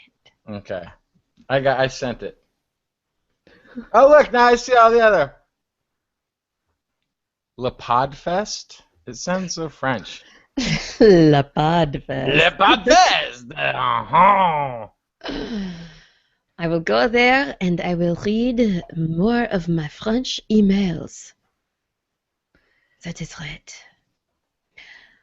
Okay, so we have now offended LA Podfest and Can you see my and tweet? Catholics. Can you see my tweet? And who else can we offend? I'm not offending Catholics. Look, Catholics understand that they have like a dark side tendency. It's like the whole serpent and the apple thing. It's why all fascism has always been a guise for elite Catholicism. Can you guys see my tweet? Did everybody see my tweet? Is it available on your face page? OMG. Is it on your wall? Is it on your Twitter wall? Shh, Can you're you see? yelling. You're yelling. It's true. Ears. I see it. At La Podfest, I know people who agree. If at TWIS Science ain't on your podcast award list, you will be delisted. Delisted. We're gonna delist them. I don't even see it on Hashtag.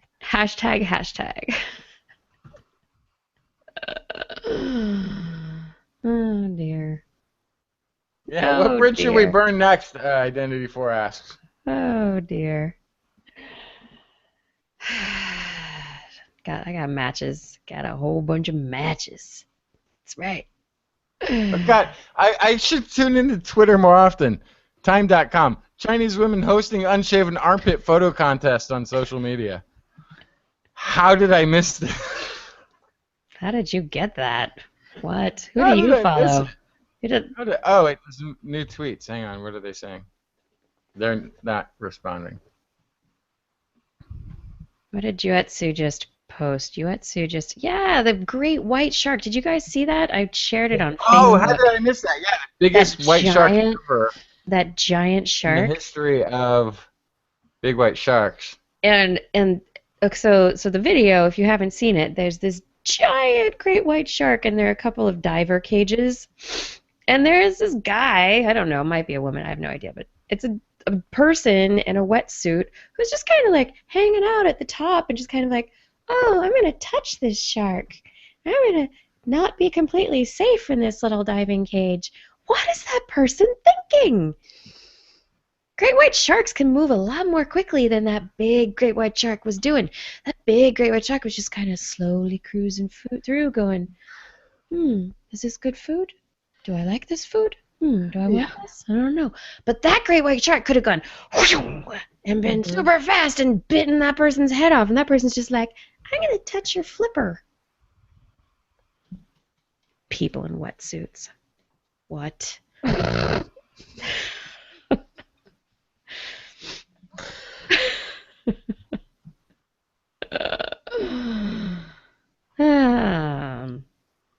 I have not tweeted to Sama to fill in for Justin yet. No.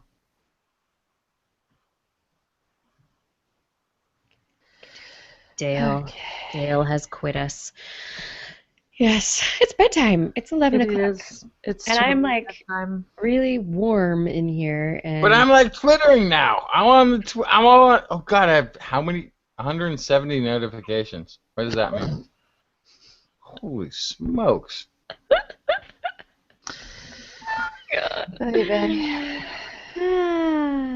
Yeah, I gotta go. Oh Is my there any way goodness. to know if we're like doing well in this award situation, or there's no way to know until you show up in the There's winners? no way to know until It sounds like a you trap. show up. Yeah. Don't go to New York, Blair. It's a trap. It's Texas. It's Texas, not New York. Oh New York, yeah, don't go to Texas. It's a New trap. York would be just for us to go and be part of the I wouldn't mind Stunfest. being trapped in New York. Don't go to Texas. It's a trap. Mm-hmm. I'm convinced. Let's go to New York. Let's also go to the LA Podfest. Yeah. That'd be easy. It's in LA. It's in September. It's a weekend. And I know people there. We could have we could stay at a house as opposed I know to a hotel. several people there. Where? I know LA? dozens of people. LA. Yeah, I know people in LA. Let's go. Let's move to LA. I don't No. want to move to LA. No. Jackson Freaking blows way. me. I'll go for I the just- Podfest. I just moved to Portland. I am not moving to LA, but it would be wonderful to visit LA. I'd love that. That'd be great. I miss LA. I don't. Identity 4, just put the Twitter down before you get hurt. It's not safe for you there. Ben, go write your article. We're not even interesting anymore. We're just tired and chatting and watching Justin flounder at tweeting. Oh, I already follow at Bernie Sanders. At Send Sanders, sorry. I don't. Oh, hey, there's going to be a Muppets TV show. Uh-huh. It's the Muppet Show. That's right. Good night, everybody. Yeah, I think. Good night, everybody. Good night, everybody. Thank you very much for watching. Thanks for staying up late with us once again. And I do hope that you will join us next week when my house is full of small children who hopefully will be asleep by the time we start the show. We have cousins visiting. That's going to be fun. All right. Good night, everybody. We'll see y'all later. Have a wonderful week. Send us all sorts of sciencey news and goodness. And we'll see you next week. Don't forget to watch the Science Minion, the TWIS Minion podcast, or Hangout, Google Hangout tomorrow with Ed. Bye.